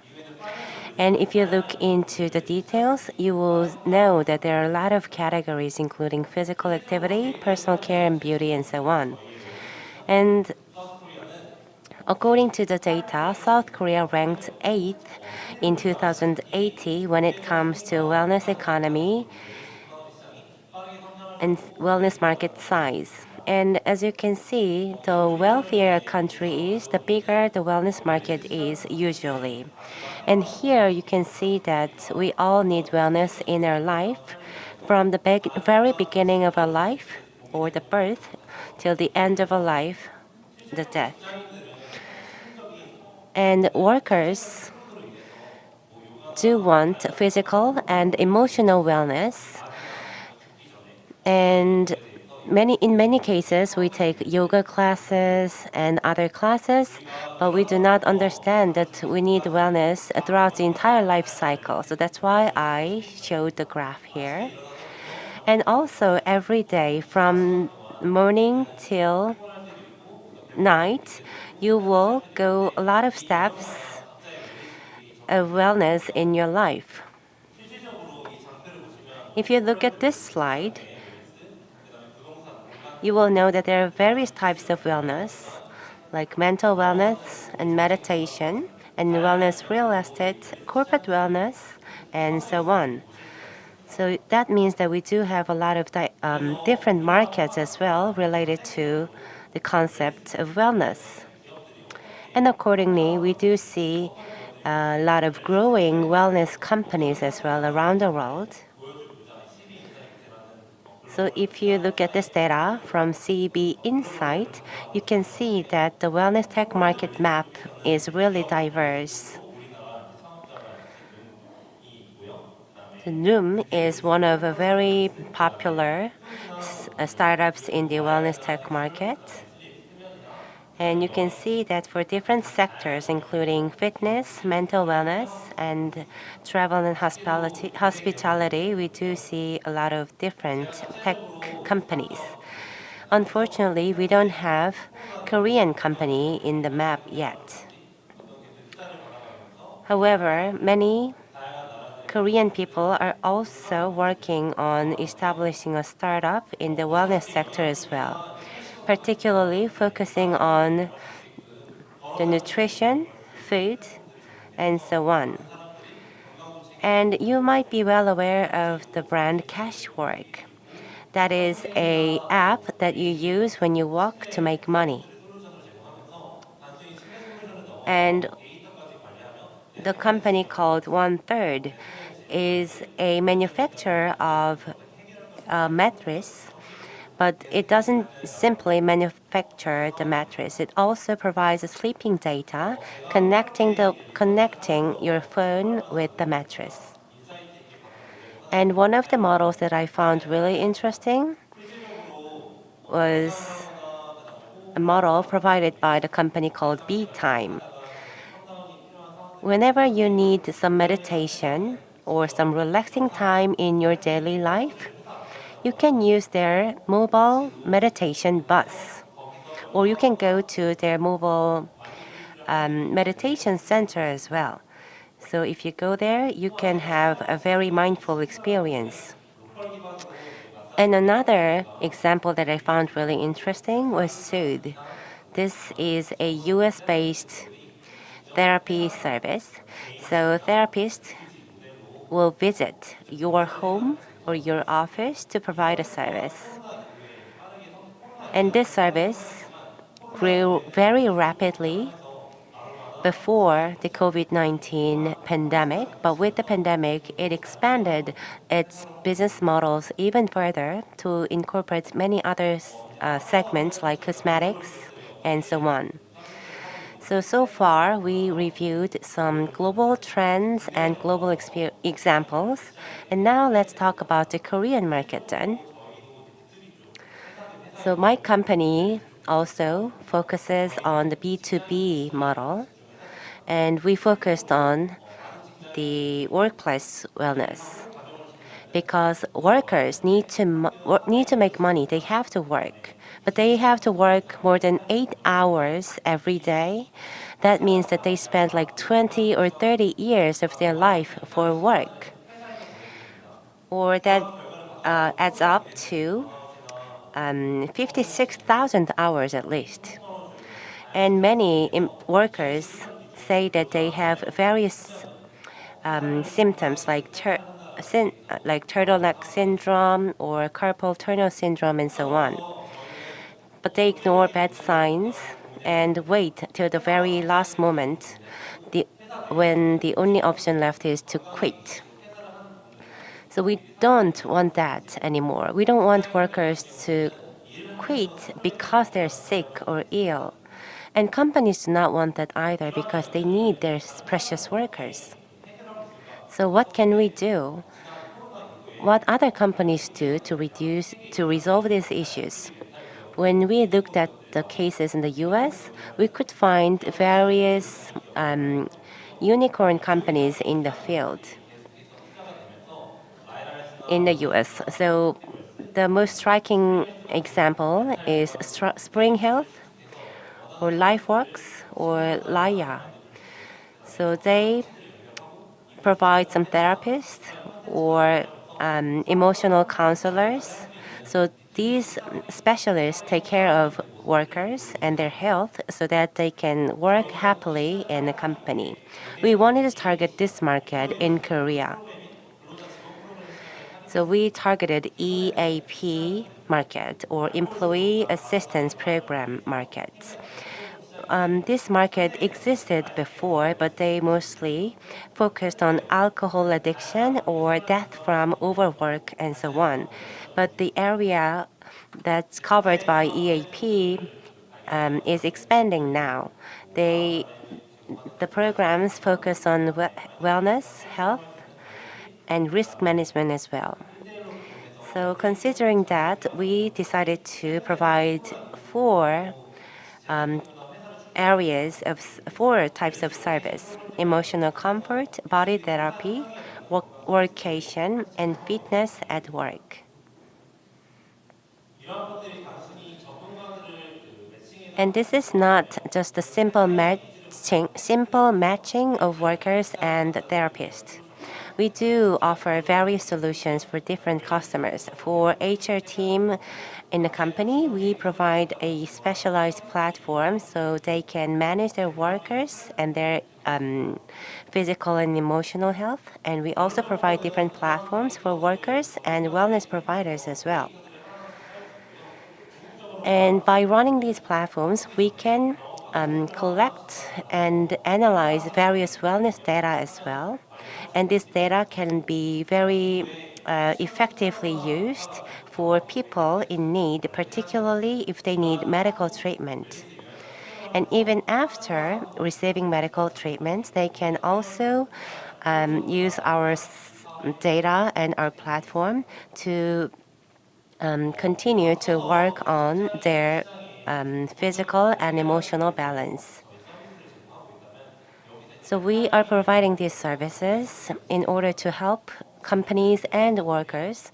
And one of the most important things here was the raising public awareness of the wellness. In order to reduce depression or anxiety, we have to change the environmental or cultural element around me. And we also have to know what kind of factors can enhance my mental and emotional functions.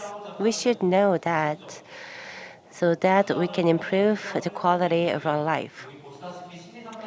And for that as well, you can also use expert services. Here, as you can see, there are various types of online counseling or therapy services. Better Up is one of the very famous companies in this field, located in San Francisco.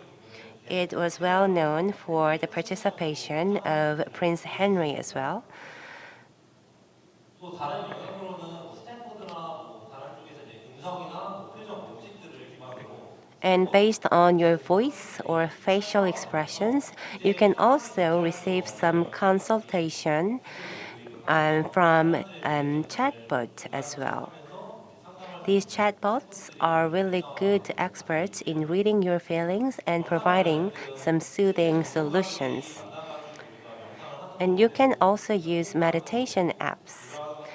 You can also meet meditation experts in person and take classes offline.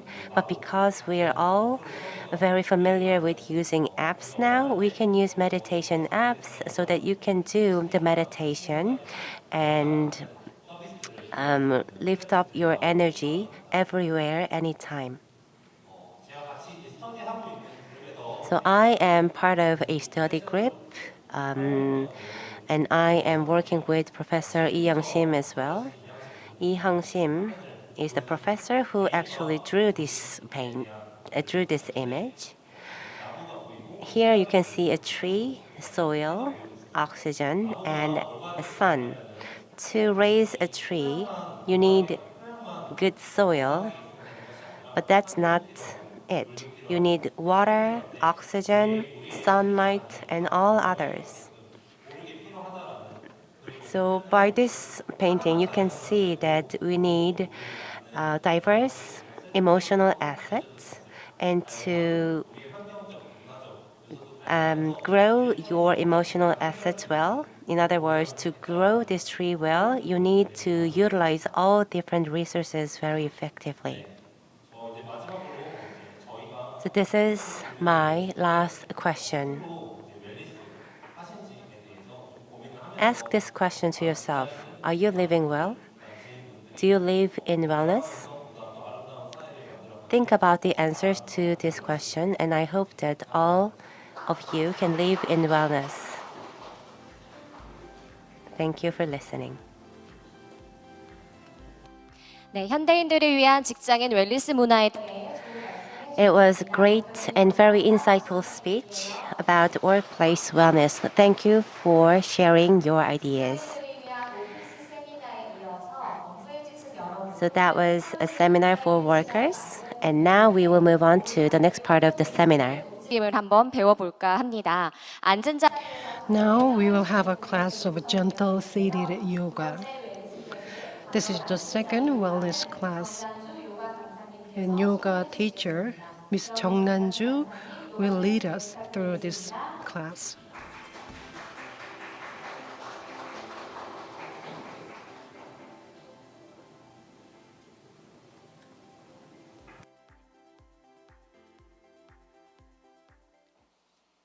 이거 조금 당겨도 되겠죠?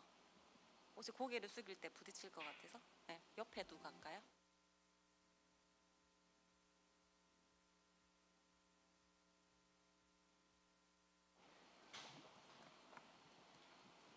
네, 시작 한번 해볼까요? 목소리 잘 들리시나요? Can you hear me well, loud and clear? It's good to see you. Thank you for having me in BIWC 2022. I'm yoga instructor and meditation instructor Jung Nan-ju. And you've been sitting for quite long, and people in modern time, they spend much time in sitting even when they work at office at workplaces, even when they have plans with their friends, they spend much time in sitting. If you hold a pose for too long, your sit bones or your spines can be distorted and twisted, and circulation in the lower body can be worsened. So to prevent that, you can spend at least 2 hours, once every 2 hours, or once every 1.5 hours. You have to stand up from your seat so that you have a better circulation. You spent quite a lot of time in sitting, so let's take this class and we will start with stretching with your body. Okay, now you are sitting on the chair and place your feet on the ground, and not many people know the right posture of sitting. Can you feel the bones that get in the way? So feel that, make sure that your spine is in parallel to that bone. Now close your eyes. Now let's take a deep breath. And my awareness and my focus is on my body. 잔잔한 내쉬. 자, 코를 통해서 편하게. Okay, let's breathe through the nose. Inhale and exhale. Again, be aware that you are breathing. Don't be excessive. Trace your belly button. Lastly, try to feel that the top of your head is stretched upward. Exhale and contract your belly button. Now open your eyes. We will start the class. Cross your fingers and put them behind your back and your elbows. Open your elbows and open your chest as well. Inhale, look up. Exhale, pull your chin downward. You don't have to put too much force or efforts. Look up, open your chest. Again, exhale, look down. And please make sure your spine doesn't move. It stays still, and feel that your neck muscles are relaxed. Exhale, stretch your neck muscle and push together your elbows and turn to the right. Inhale, place your head at the center and then move to the left. And feel the pain points behind your neck and twist from left to left. Switch the sides. Once again, place your head at the center and unfold your arms. Place your right hand bottom of the chair and raise your left hand and put them on the left ear. Please make sure your shoulders are too high. Inhale, exhale, and stretch your head to the side. Again, we will do this twice. Exhale, feel the bass, and stretch your neck until you feel better. Let's do it again. Let's do it longer than the previous time. You look that you are at ease, and we will switch the side. Don't try to do too hard. Just do it gently and stretch it and pull it gently. Exhale. Relax your neck muscle. Again, gently. Be aware that you are breathing and relax the muscle. Okay, place your head at the center. Let's just stretch the front neck. Cross your fingers, fold your fingers, and please have your thumbs up and place your thumbs under your chin. Inhale and then exhale. Push your chin upward. Don't try to do it too hard. If you're tired, you can keep your eyes closed. Inhale and exhale. Repeat inhaling and exhaling. Just try to just pretend that you are getting rid of any wrinkles in your neck. You don't have much time to look up in your daily life, so I want to give you a chance to look up. Okay, relax and exhale. You are doing a good job. So we stretched our neck. Now we will move down to shoulders. Place both of your hands on both sides of the shoulders and use your arms to draw a circle going to the front, and be aware how your body is moving and stretching. And open your chest.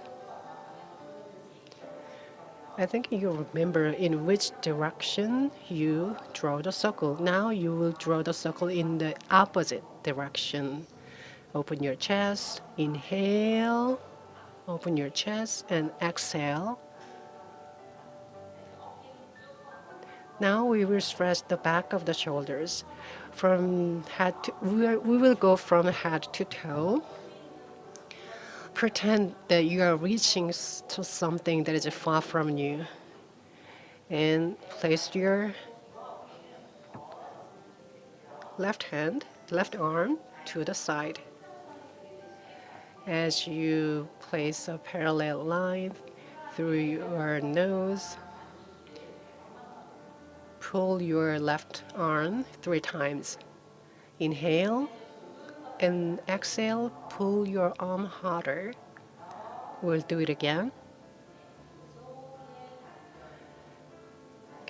Pull your arm until you feel better. Now we will stretch and relax the back of your arm. Okay, lift your elbow upward. You have to do as much as you do. Don't try to do too hard. And open your chest when you inhale, and when you exhale, gently pull the elbow to the side so that you can stretch your side. And feel the elbow and the side and the sit bones. And we will hold that for a second. Let's imagine that fresh oxygen is flowing into you. You are breathing in fresh oxygen. Now we will return to the center and open your arms, spread your arms. We will switch the sides. And you pull the left arm with your right arms and turn your chin to the side. Now you can feel that your belly is expanding, and gently and naturally pull your arm. Exhale. So feel at ease and exhale and gently pull the arm. You are doing great. Now place one of your hands in the elbow and open your chest. When you exhale,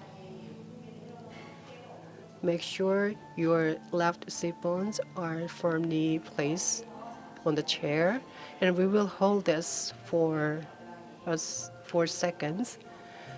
Please feel the stimulates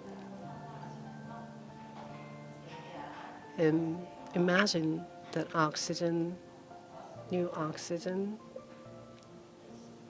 is bringing. You are breathing in new oxygen. And make a shape of alphabet Y and stretch your arms. Let's pretend that your arms are reaching the sky. And gently and nicely place your arms to the sides. Now you can grab the legs of the chair. Try to reach the lowest as possible.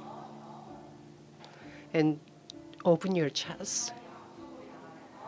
And place your arms to the front and place your hands on your laps.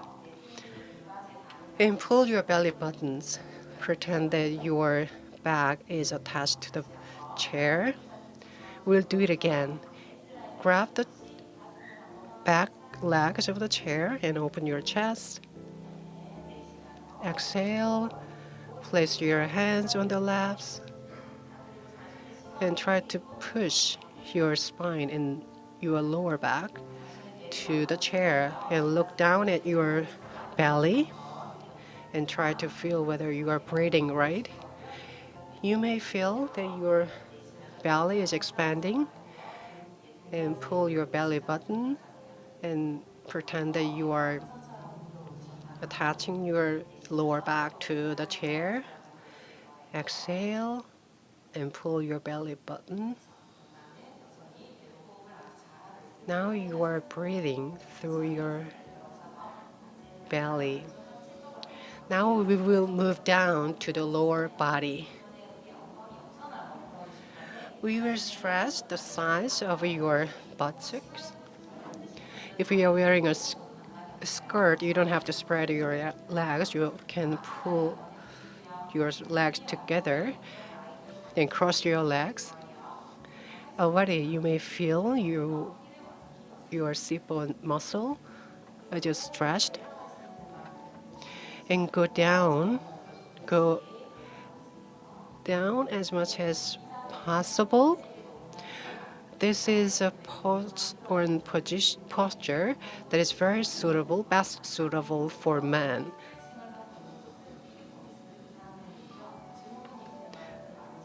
And if you don't stretch this side enough, you can suffer from certain ailments. So please feel the pain. Try to go down as much as possible. Okay, keep doing it and focus on your breath.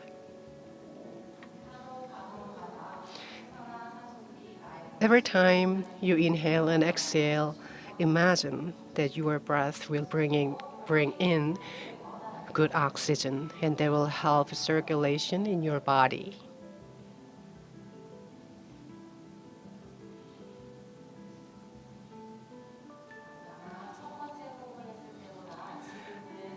I am pretty sure you can do this more comfortably and more easily when you did the first breathing earlier. Now we will switch the legs.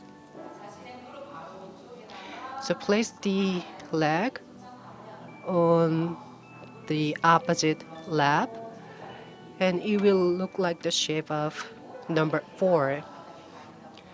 So pretend that your belly will touch the ground and start going down. Don't try to do too hard. You don't have to try to do too hard. And feel the pain.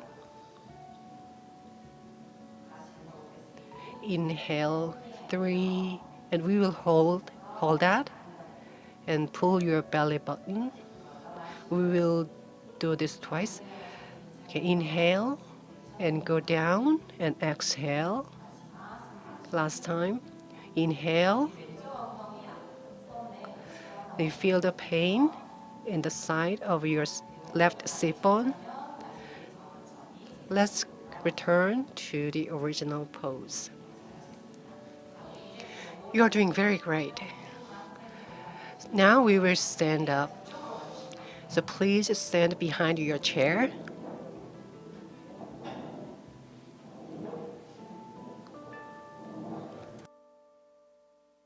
숙여서 진행하도록 하겠습니다.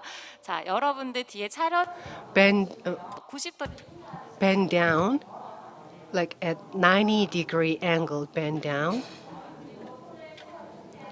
Place your hands, the upper body of the chair, as if you are giving a 90-degree bow.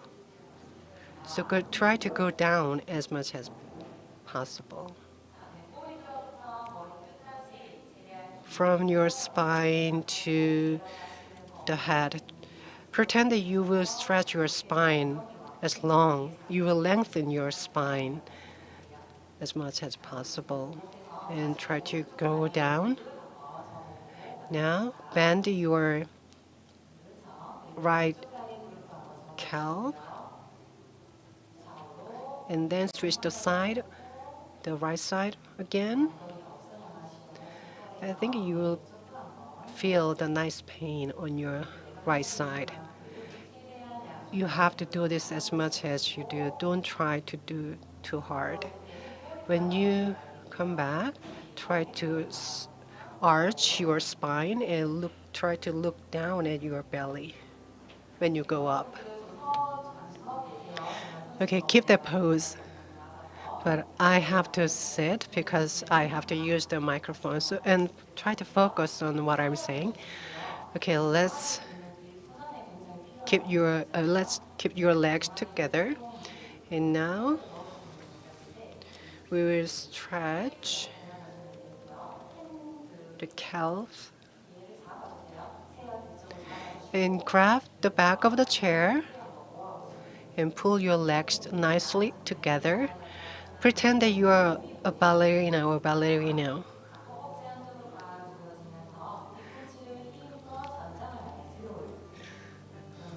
And try to stand on tiptoe. And this is a muscle that is called your second heart. And you return to the original position and look at the front. And try to stretch your spine and try to stand on tiptoe. Do it again. Pretend that you are getting taller. And there is just someone who is doing a very challenging posture, very adventurous posture. Somebody is just shaking, but it's okay.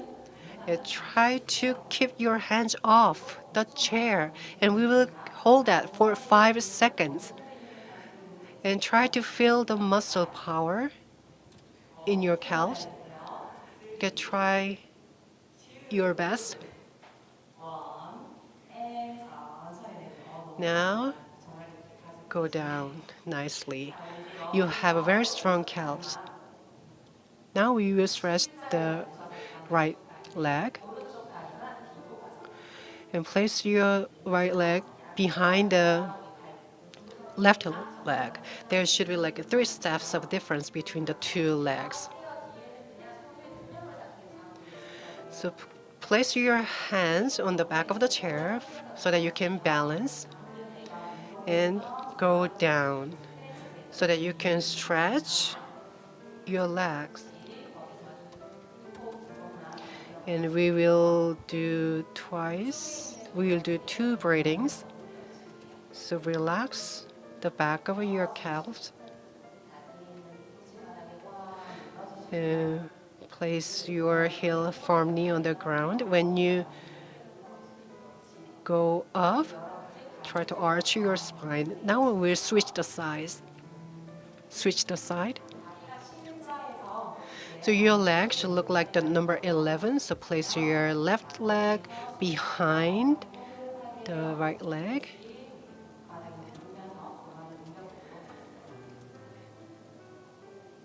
And place your heel of the right leg on the ground.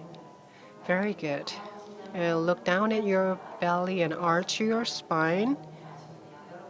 And thank you so much for doing this. And I wish I can also stand and do it together with you, but I had to use the microphone.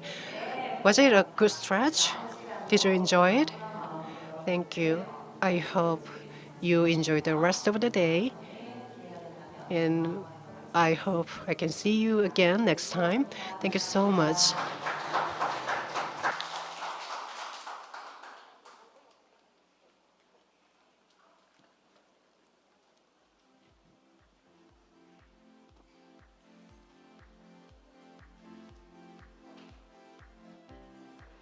네, 굳어졌던 몸이 조금은 I hope that it was a good moment for you to relax your body. I saw that many of you were really taking this serious. It was so fun. Thank you, instructor Jeong-do.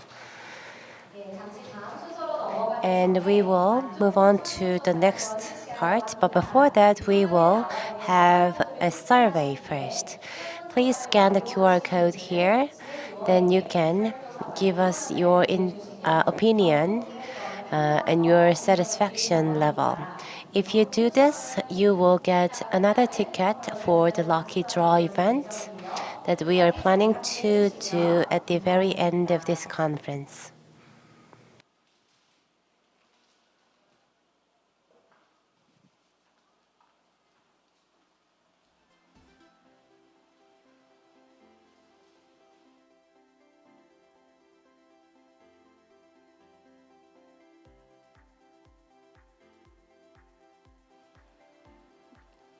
네, 다들 열심히 설문조사에 응해주고 계신. Thank you for your participation. Once again, we are planning to have a lucky draw event later, so please be with us till the end of this conference.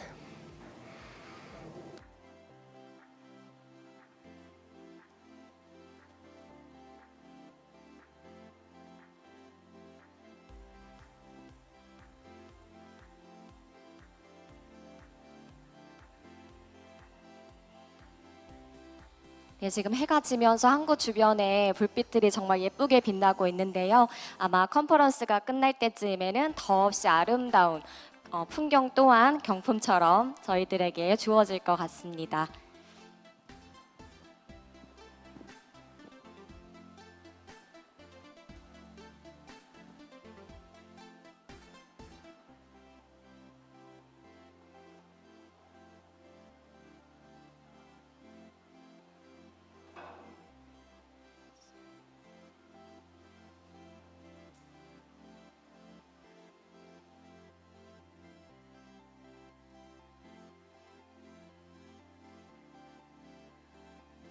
혹시 설문조사를 완료하신 분들은 손을 So if you're done with the survey, please raise your hand.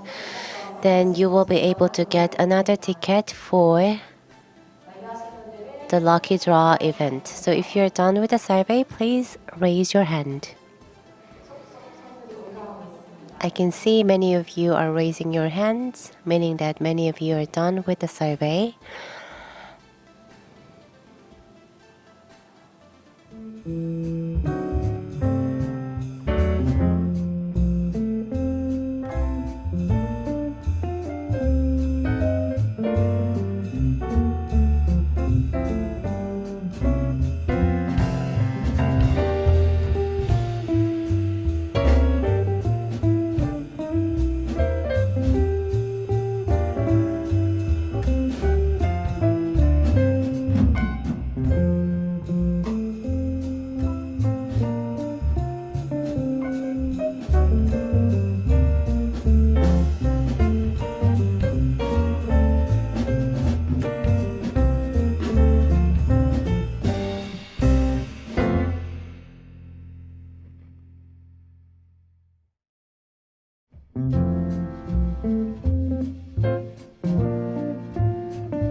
네, 이제 마지막 세미나 Okay, so we can move on to the next part of the seminar. Well, actually, it's seminar number 4, and the theme of seminar 4 is culinary. We're going to have some talk about food.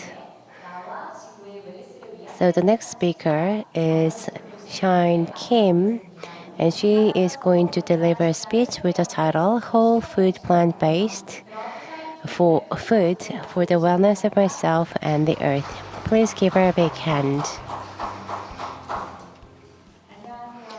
Good evening, I'm Shine Kim. So today I'm going to talk about the whole food plant-based meal for the wellness of myself and the earth. And I'm also going to show you the meal that you can simply make at home. So the topic of today's speech is whole food plant-based meal. That means that we are not going to process the ingredients for a meal. So the message that I want to deliver today is everyone deserves a good life and healthy life. And for that, if we have a whole food plant-based meal a day at least, we all will be really healthy. So if you go to my YouTube channel, Shine Kim, you can see a lot of content, including exercise and meal preps and all that. So I began a YouTuber when I was pregnant, and I started to upload prepartum exercise. So you can find a lot of prepartum and postpartum exercise and meal prep content on my channel. So please visit my YouTube channel as well. So let's talk about beef, pork, chicken, egg. You all know that where they're from, right? In most cases, they're from a factory farm.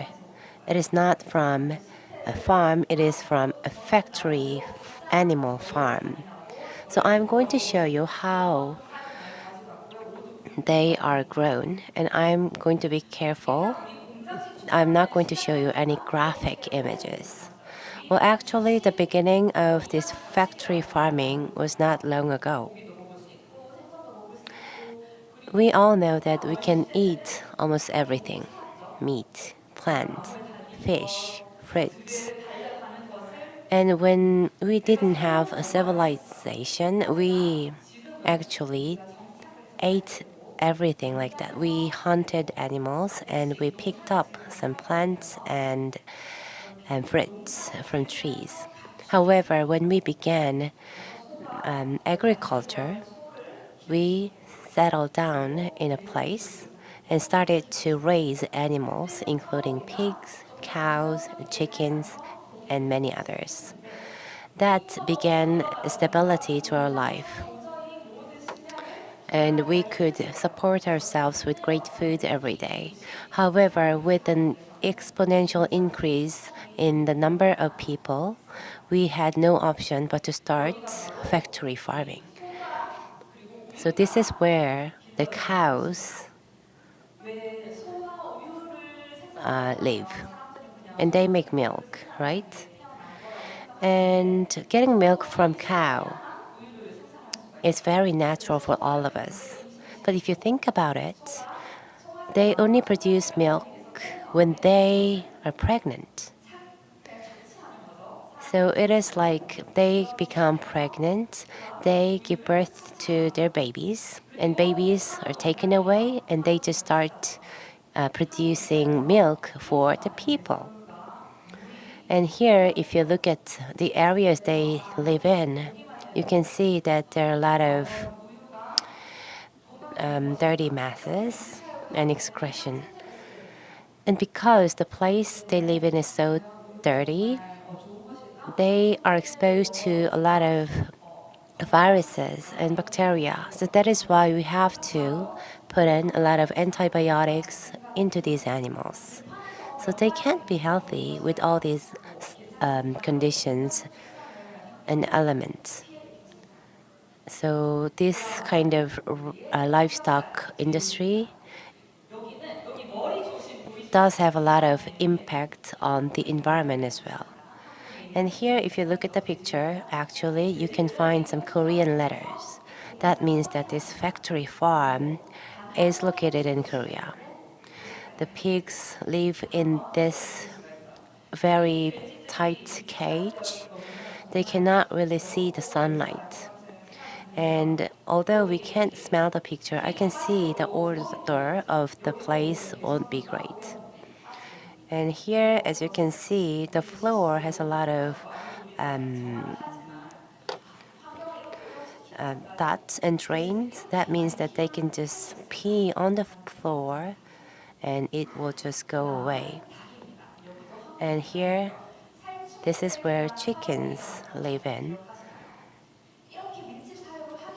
And because we are using this very tight area for raising chicken, of course they get they get sick so easily. That means that we have to use a lot of chemical products, which is bad for these chickens, the human, and the earth. And these chickens and hens need to lay eggs every day. So do you think this is good? Are they happy? Are they healthy? And we are getting food from these unhealthy animals. Is it healthy for ourselves too? And if you link that with the climate change, you can see that this factory farming system has really bad influence on Earth and global warming. All the gases from animal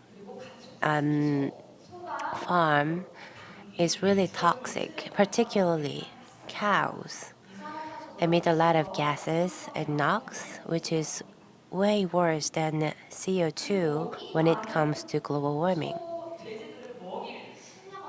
And how can we feed all these animals? We need to use crops and grains, mostly from corn. That means that we have to have a very big farm to produce feed for these animals. And in the process, we damage a lot of forests.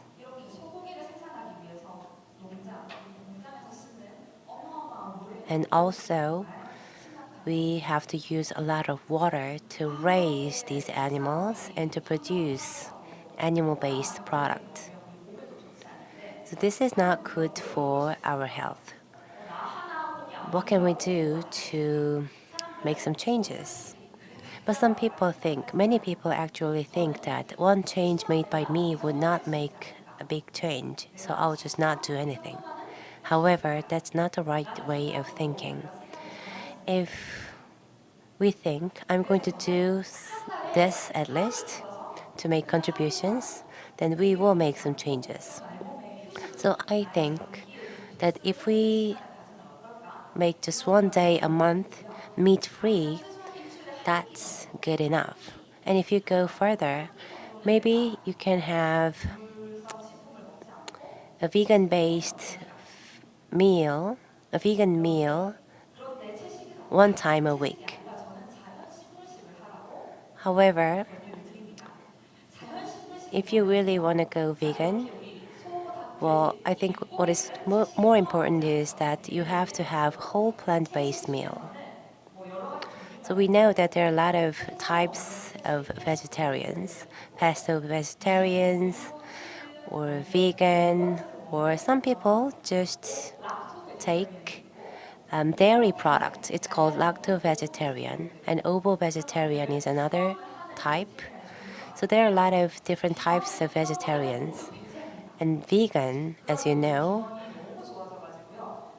vegans do not eat anything based on animal. However, the world has improved so much. So there are a lot of vegan products. So actually, vegans can eat almost anything now. However, not all vegan products are good for your health. What is really good for your health is whole food plant-based food or whole food plant-based meal. So what is exactly that? Is it like just eating plants? That's not it. Actually, it is a meal based on whole food or whole plants, meaning that you have to take in a lot of different things, natural things like grains, vegetables, fruits, seeds, and nuts, and so on. And it is natural. Things are not processed or broken down. So one good example is brown rice, pretty prevalent in the Korean market, and oats, barley, whole wheat, and many other grains are available in the market. And seeds and nuts are good for your health as well. And if it's made in Korea, and if it's organic food, of course, it's better. So this is slightly different from vegan because we do not want to have processed food. However, it doesn't mean that we do not cook any of these ingredients. You can cook them if you want. However, if you have to, do not use refined sugar or refined oil if you can. So what I wanted to show you today is oatmeal. Probably it is not really well known for many Korean people, but I really like oatmeal and I hope that many of you can try this out as well as your home. These are my kids. They're beautiful, right? The older one is 6 and the younger one is 3. They go to the kindergarten every day, but before going there they have this oatmeal every morning.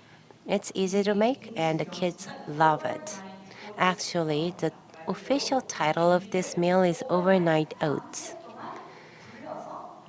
So you make it at night and you have it in the morning. For this, you need rolled oats. I brought this actually personally. This is the product that I like the most.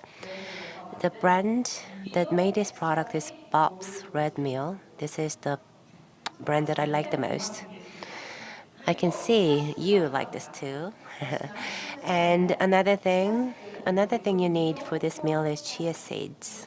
As you can see, it's from the same brand and it's organic. This is one that I like as well. And you also need, you also need banana like this. And you also need plant-based soy milk. I like this the most because it has a little bit of salt, like 0.1% of the content is salt.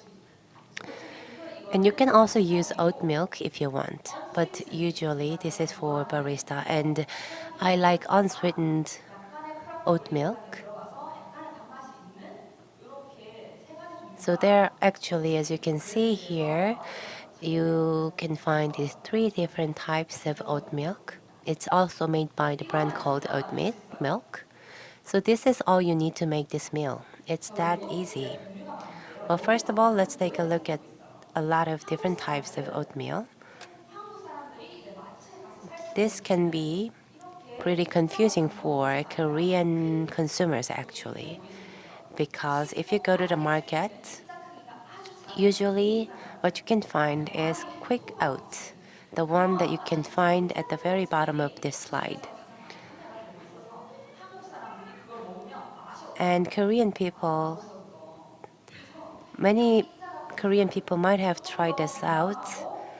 However, actually the taste of quick oats is not really good. I agree with that too. So if you want to make delicious oatmeal, you have to use jumbo oats or the one that I showed earlier, rolled oats, because they taste better and it feels better in your mouth as well. Oat has a lot of polyphenol and it has a lot of protein, and chia seed also is great because it has a lot of nutrition as well including calcium and omega-3.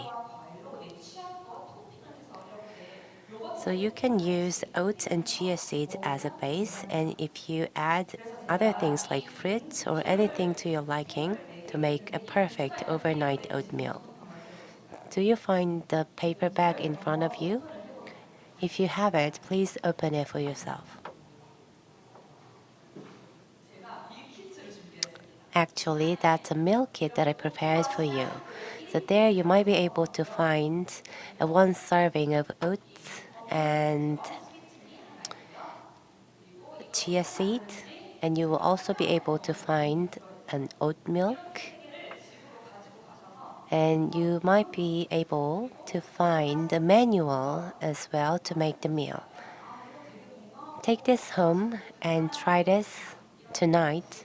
You will know how great it is when you taste it tomorrow morning. And it's very easy to make. I'm going to set an alarm here, or I'm going to use the stopwatch here and show you how quick you can make this. Okay, so first of all, I'm going to wear the gloves.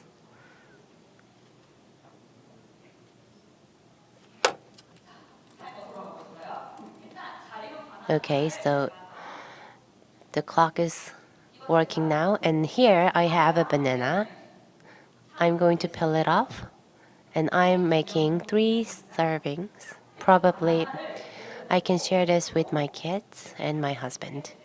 Okay, so banana is in a bowl, and I'm going to smash it with a spoon here. The reason I'm smashing this is that I don't use any sugar or syrup. But if you smash the banana, you can taste the sweetness of banana better. So that's why. So after that, I'm going to pour the oats into the bowl. So I can measure this with the cup here. So 1 cup of oats and here the milk that I like. Soy milk. So the amount of soy milk will be 2 times that of oats. So 2 cups of milk is in now, and now I'm going to add chia seeds. Just 1 spoon of chia seeds. And then I'm going to mix them up and place a lid, and I'm going to put it in the fridge. That's it. So how long did it take? 1 minute and 48 seconds. It took less than 2 minutes. Now you can go to sleep, and when you wake up in the morning, you will see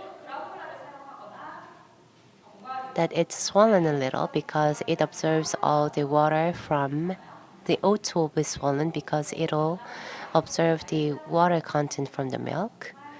So in the morning, you can add fruits or anything that you would like to add and just eat it.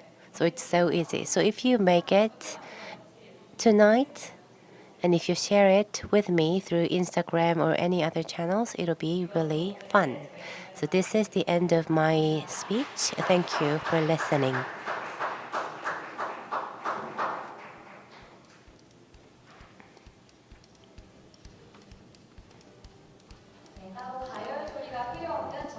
Thank you for sharing a great tip for making oatmeal. We don't have to use fire or any other things or energy, so that was really good tip. Thank you for sharing it with us. Please give her a big hand once again.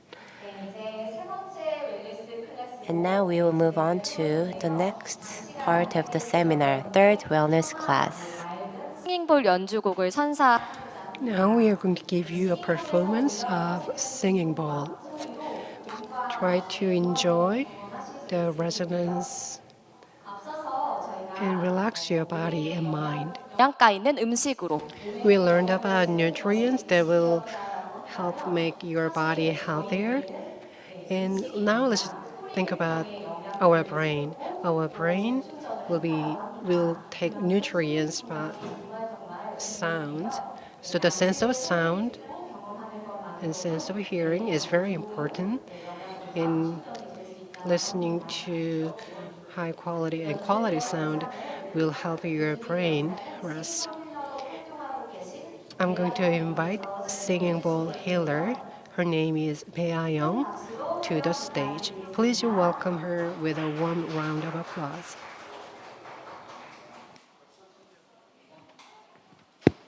네. 네, 안녕. Okay, good evening, everyone. I'm living in Busan, and as introduced, I'm a singing bowl healer. My name is P.ARK. Okay, let me give you a brief description of singing bowl first. If earlier in the keynote speech, we learned how to breathe, and you had the keynote speech as well. When there is a change in our emotions and feelings, breathing is the first thing that changes. So breathing has a very important role to play. So to have good breath, we have to practice and practice. And this is what can help you practice. One of that is aromatherapy, and aromatherapy helps you breathe well. And the singing bowl is another option, another example that can help you, another tool that can help you breathe better. So I brought an essential oil called Serenity. We have been, I think many people are losing focus in their daily life, and they are intense, so that we can, and this scent can help relax your parasympathetic nervous system. Is there anyone who wants this aroma oil? No one? Then I will keep going. Okay, let me take a seat and let me briefly introduce you what singing bowl is. Singing bowl, as the name says it all, is a ball that can sing. You can rub it and you can touch it to make sound wave specifically. The sound wave can reach your nerves and try to pat your body. It can be compared to A4 pieces of paper that are freshly out of your printer. So the sound waves from singing bowl can reach your nervous system and your mind and pat your shoulder and pat your system so that you can relax. So what do you think will happen when we water singing bowl? And I need to focus on the sound wave of a singing bowl, and then you will feel that you can hear this gentle changes in your body, and it will cause gentle and feel good pain. It is a spasm, but it is a gentle cramp. So try to be in position that you feel comfortable, you feel most comfortable, and you can keep your eyes closed and you can keep your eyes open. It depends on you. And try to focus the sense of sound. While I play this singing bowl, something may come across your mind and you feel some pain, and the pain will be gone instantly. And try to focus what is happening inside you. And try to focus and be aware of what is changing inside your body. Don't try to get rid of that. Just follow what is happening in your body while listening to the sound waves of a singing bowl. Okay, let me start. To relax, you can close your eyes or keep your eyes open. Enjoy it.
네, 감사합니다. 이것으로 저희 Thank you. That will be the end of my performance.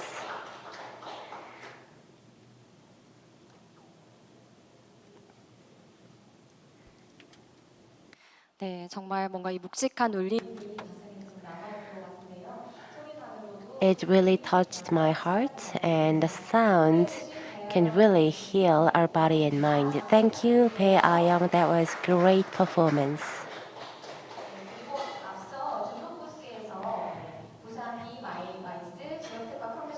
And as I told you, the registration desk has a survey event. If you scan the QR code and participate in the survey, you can get another ticket for winning a prize. And actually, this prize will be given out to all participants. It is a mice kit that we made up especially for all our participants today. So we heard a lot of speakers' lectures and we saw great performances.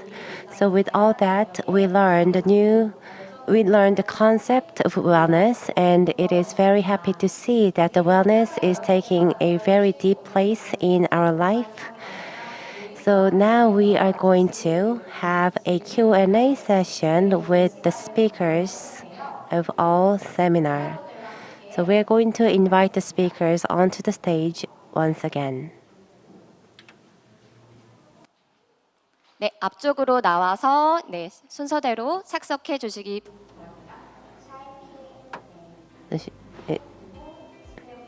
Ms. Shine Kim, President Jae-uk-shin, Researcher Kyung-uk Park, CEO Luna Kang, and I will be here on the stage for the Q&A session.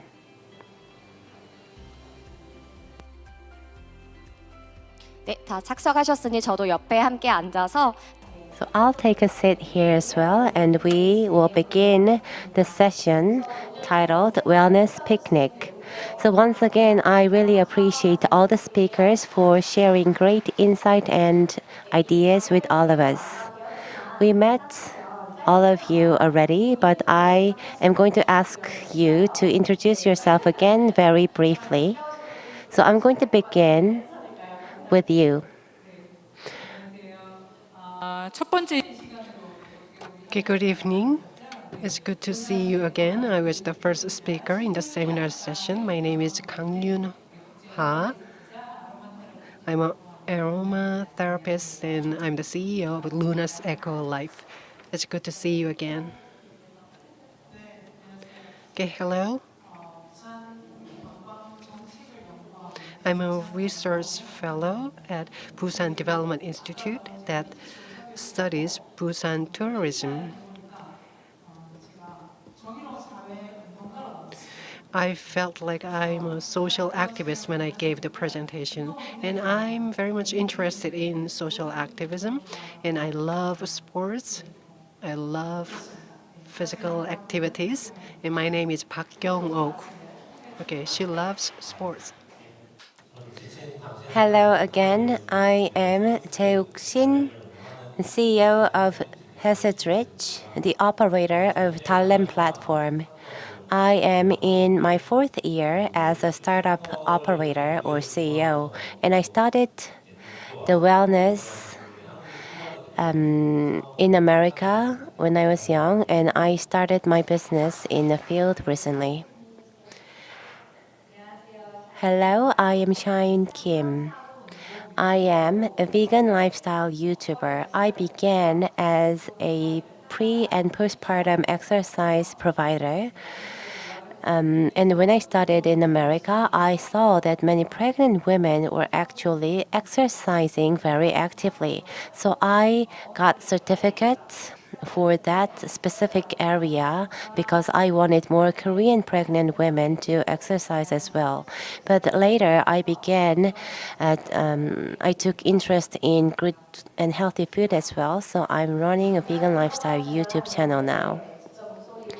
Great. So as you introduced yourself to all of us, I feel that we got so much closer. So the title of this specific part of the seminar is a Midsummer Night Wellness and Wellness Picnic. So we will take some questions from the floor, and I'm going to give you some questions first, so any of you can give the answer to the question. So this is a list of questions I prepared. I took some from the floor and the audience as well. But my first question is, what is your favorite wellness spot in Busan? Anyone? Okay, Shine Kim.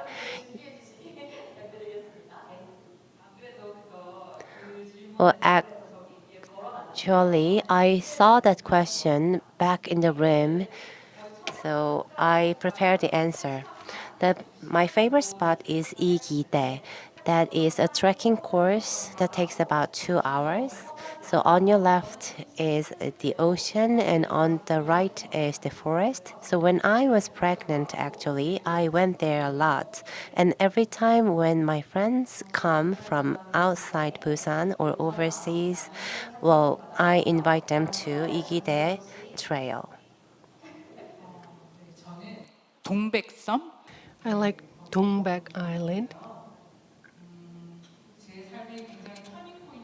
It gave a turning point in my life.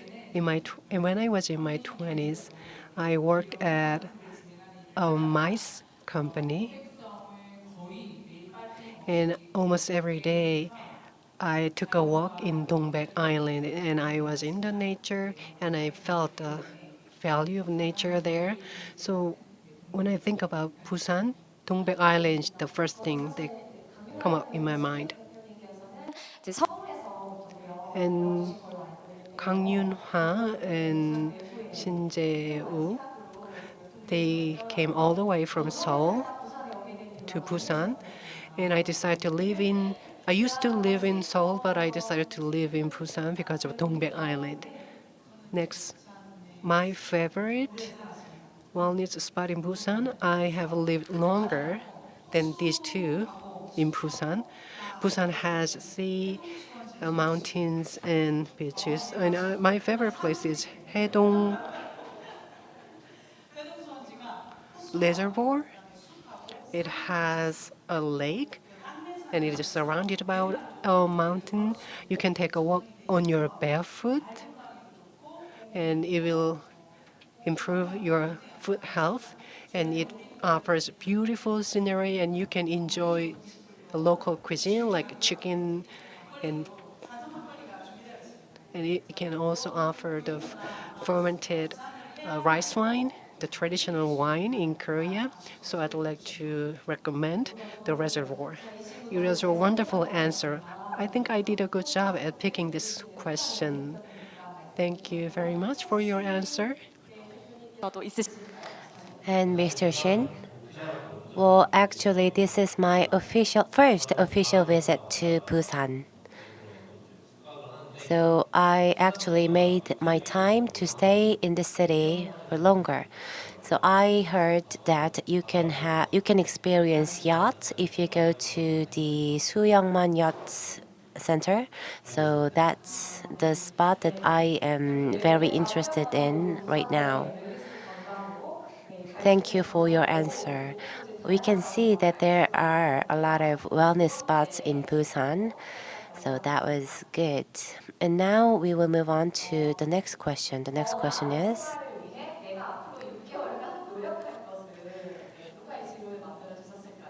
for the next 6 months, what will you do to make your life better? Anyone? I'll begin. 매도 먼저 맞는 게 좋다는 It will be better to come forward first.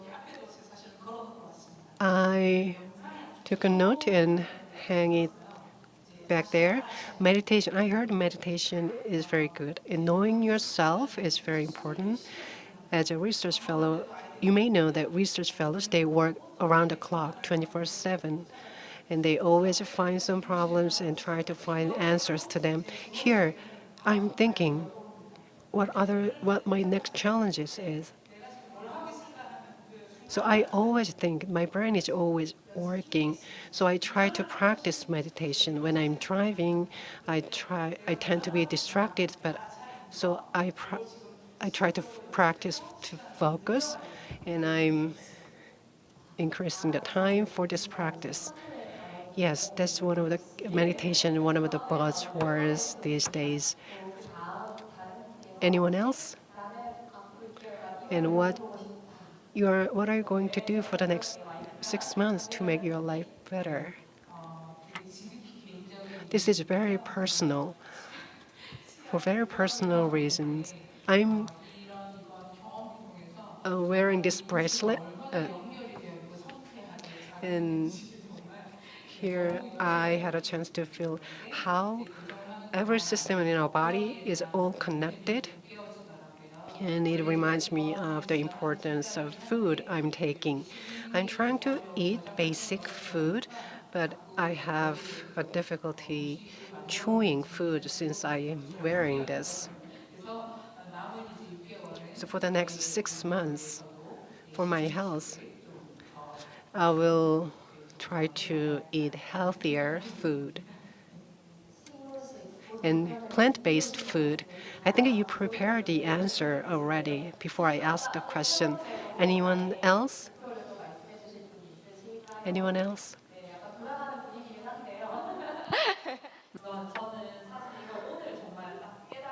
Well, actually, I realized this today. Actually, because I'm raising two kids right now, that means that I have to work at night. And if I have to work at late night, I get really tired because kids wake up early in the morning. So when the kids come to me in the morning, I'm not a happy person. And I don't feel good about this because, kids are full of energy in the morning, but I do not have energy in the morning. So I thought that if I do work in the early morning before the kids wake up, will they work? So probably, well, this is actually the thing that I thought about today. So I'll go to bed with the kids and I'll wake up earlier in the morning. Okay, that's a good plan. And Mr. Shin, do you have a plan? Well, recently I met Coach Eric from the Silicon Valley. So in the morning, I do a full scan. It is a body scan, an emotional scan, and mind scan. So it also has a part called spiritual scan. So with this program, 4-scan program, I do look into myself every morning. But it was not easy to do this every morning. So I skipped sometimes, but I'm going to do it every day for the next 6 months. Oh, researcher Park was nodding her head when she was listening to your answer. So all of you really gave me great answers. Thank you. And I'm going to think about what I'm going to do for the next 6 months as well. And now we can move on to the next question as well. Today I was grateful for this. So what is this in your answer? 이 질문을 I saw the question beforehand. I'm grateful for being here. That's the first thing that came up in my mind. I was born in Busan, so I'm so grateful and thankful for having this chance to talk about what is important in our life. It's very moving. It's like a closing remark or a closing comment. So we learned that she was born in Busan. I'm also happy to be here with you. Okay, next. 서울에서 Well, last week when Seoul was hit by the water bomb, I was at home with a lot of flood, and I heard that Seoul is now experiencing another round of heavy rain. So I'm grateful for being here in Busan right now. Do you think your house will be safe? Well, I'll find out when I get there. Okay, but now, for the time being, you are grateful for being here in Busan. Dry and soft. Good. And Shine Kim? Yes, I'm grateful for having my husband. My husband is taking care of my kids right now, so I'm so grateful for him, for having him. Good. So I am thankful for your husband as well. It was a difficult question to me because I have so many things to be grateful for. And symbol, performer, and yoga instructor, I'd like to thank them for giving us the chance. I had a lower back ache and I was very hungry, so I almost fainted. But taking the classes, I was able to keep myself up, put myself together. It was a healing time. I agree with you. And everyone on the stage says they are grateful for what they have at this moment. And I hope and hopefully everyone else in this room is enjoying this event. Okay, let's move on to the next question. After a long day, is there any your own way or your own secret way to have a rest? Well, actually, I'm a big fan of beer, so I drink beer a lot to relax myself. But on the weekend, I do engage in a lot of sports like basketball or soccer. Well, I love beer as well. I exercise to drink beer, actually. Well, yeah, so exercising and moving your body is a good way to relax yourself, actually, because in most cases, and many of us spend a lot of time sitting on a desk. So when we move our body around and when we exercise, actually, we can relax our body. So I hope that more people do exercise. Or anyone else? Yeah, I'll give you the answer. When kids go to sleep, I begin exercising at home. Because kids are in their room sleeping, I can't go outside. So I do exercise at home. However, I do get the temptation to do something else, like house chores, laundry, cleaning, and even my YouTube channel, content making, and all that. However, I put aside all that and I turn on the TV and go to YouTube channel by Yoga Sonyeon. He is a great yogi and he gives us great yoga class. You can do it at home easily. So right after my kids fall asleep, I start exercising with the YouTube channel. That is my healing routine. I see. So many of you, Mr. Shin and Miss Kim, you all are busy, but you always try to find a way to put in the exercise in your daily schedule. Good. And next, researcher Park. 아니 저는 In Kyungho,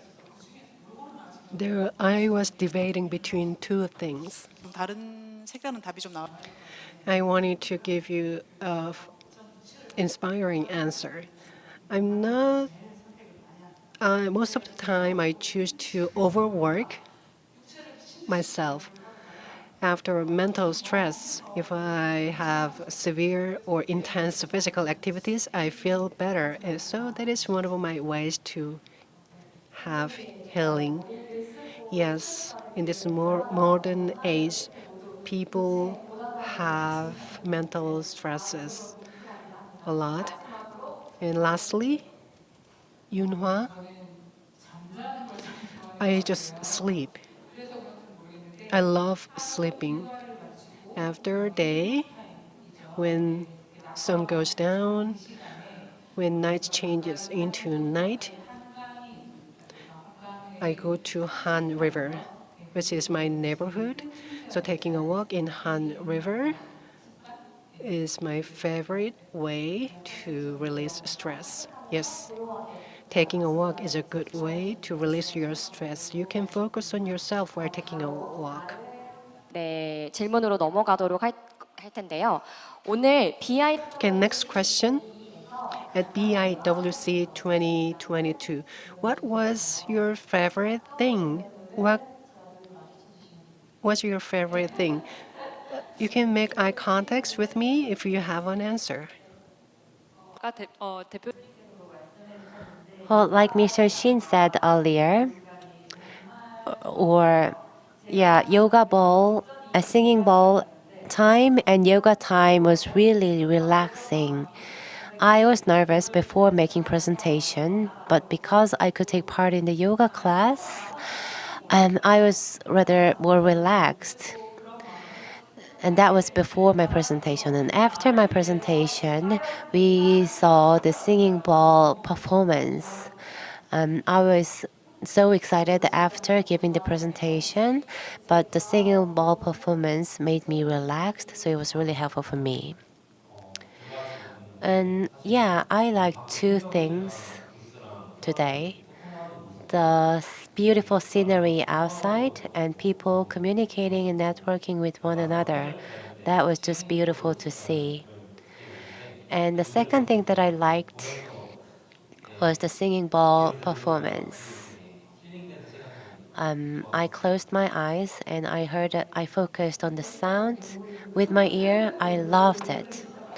I can see the healer is really happy with the comments too. Thank you. It was great performance. 네. Yes, Kyung-ok. I already told you yoga class and singing bowl performance were very good. And I'd like to add one thing. Fermented Korean rice wine. I love it. I came here at 3 to have a rehearsal and I tried the fermented rice wine, and since then everything has been okay. My favorite drink is fermented rice wine as well. You already had a cup of rice wine before this. I should have tried it. And Yunhwa? And this is what I thought at the end of my presentation. Starting from the keynote speech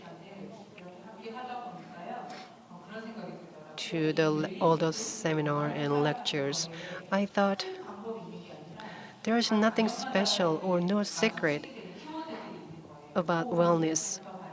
I found something in common in each lecture or speech.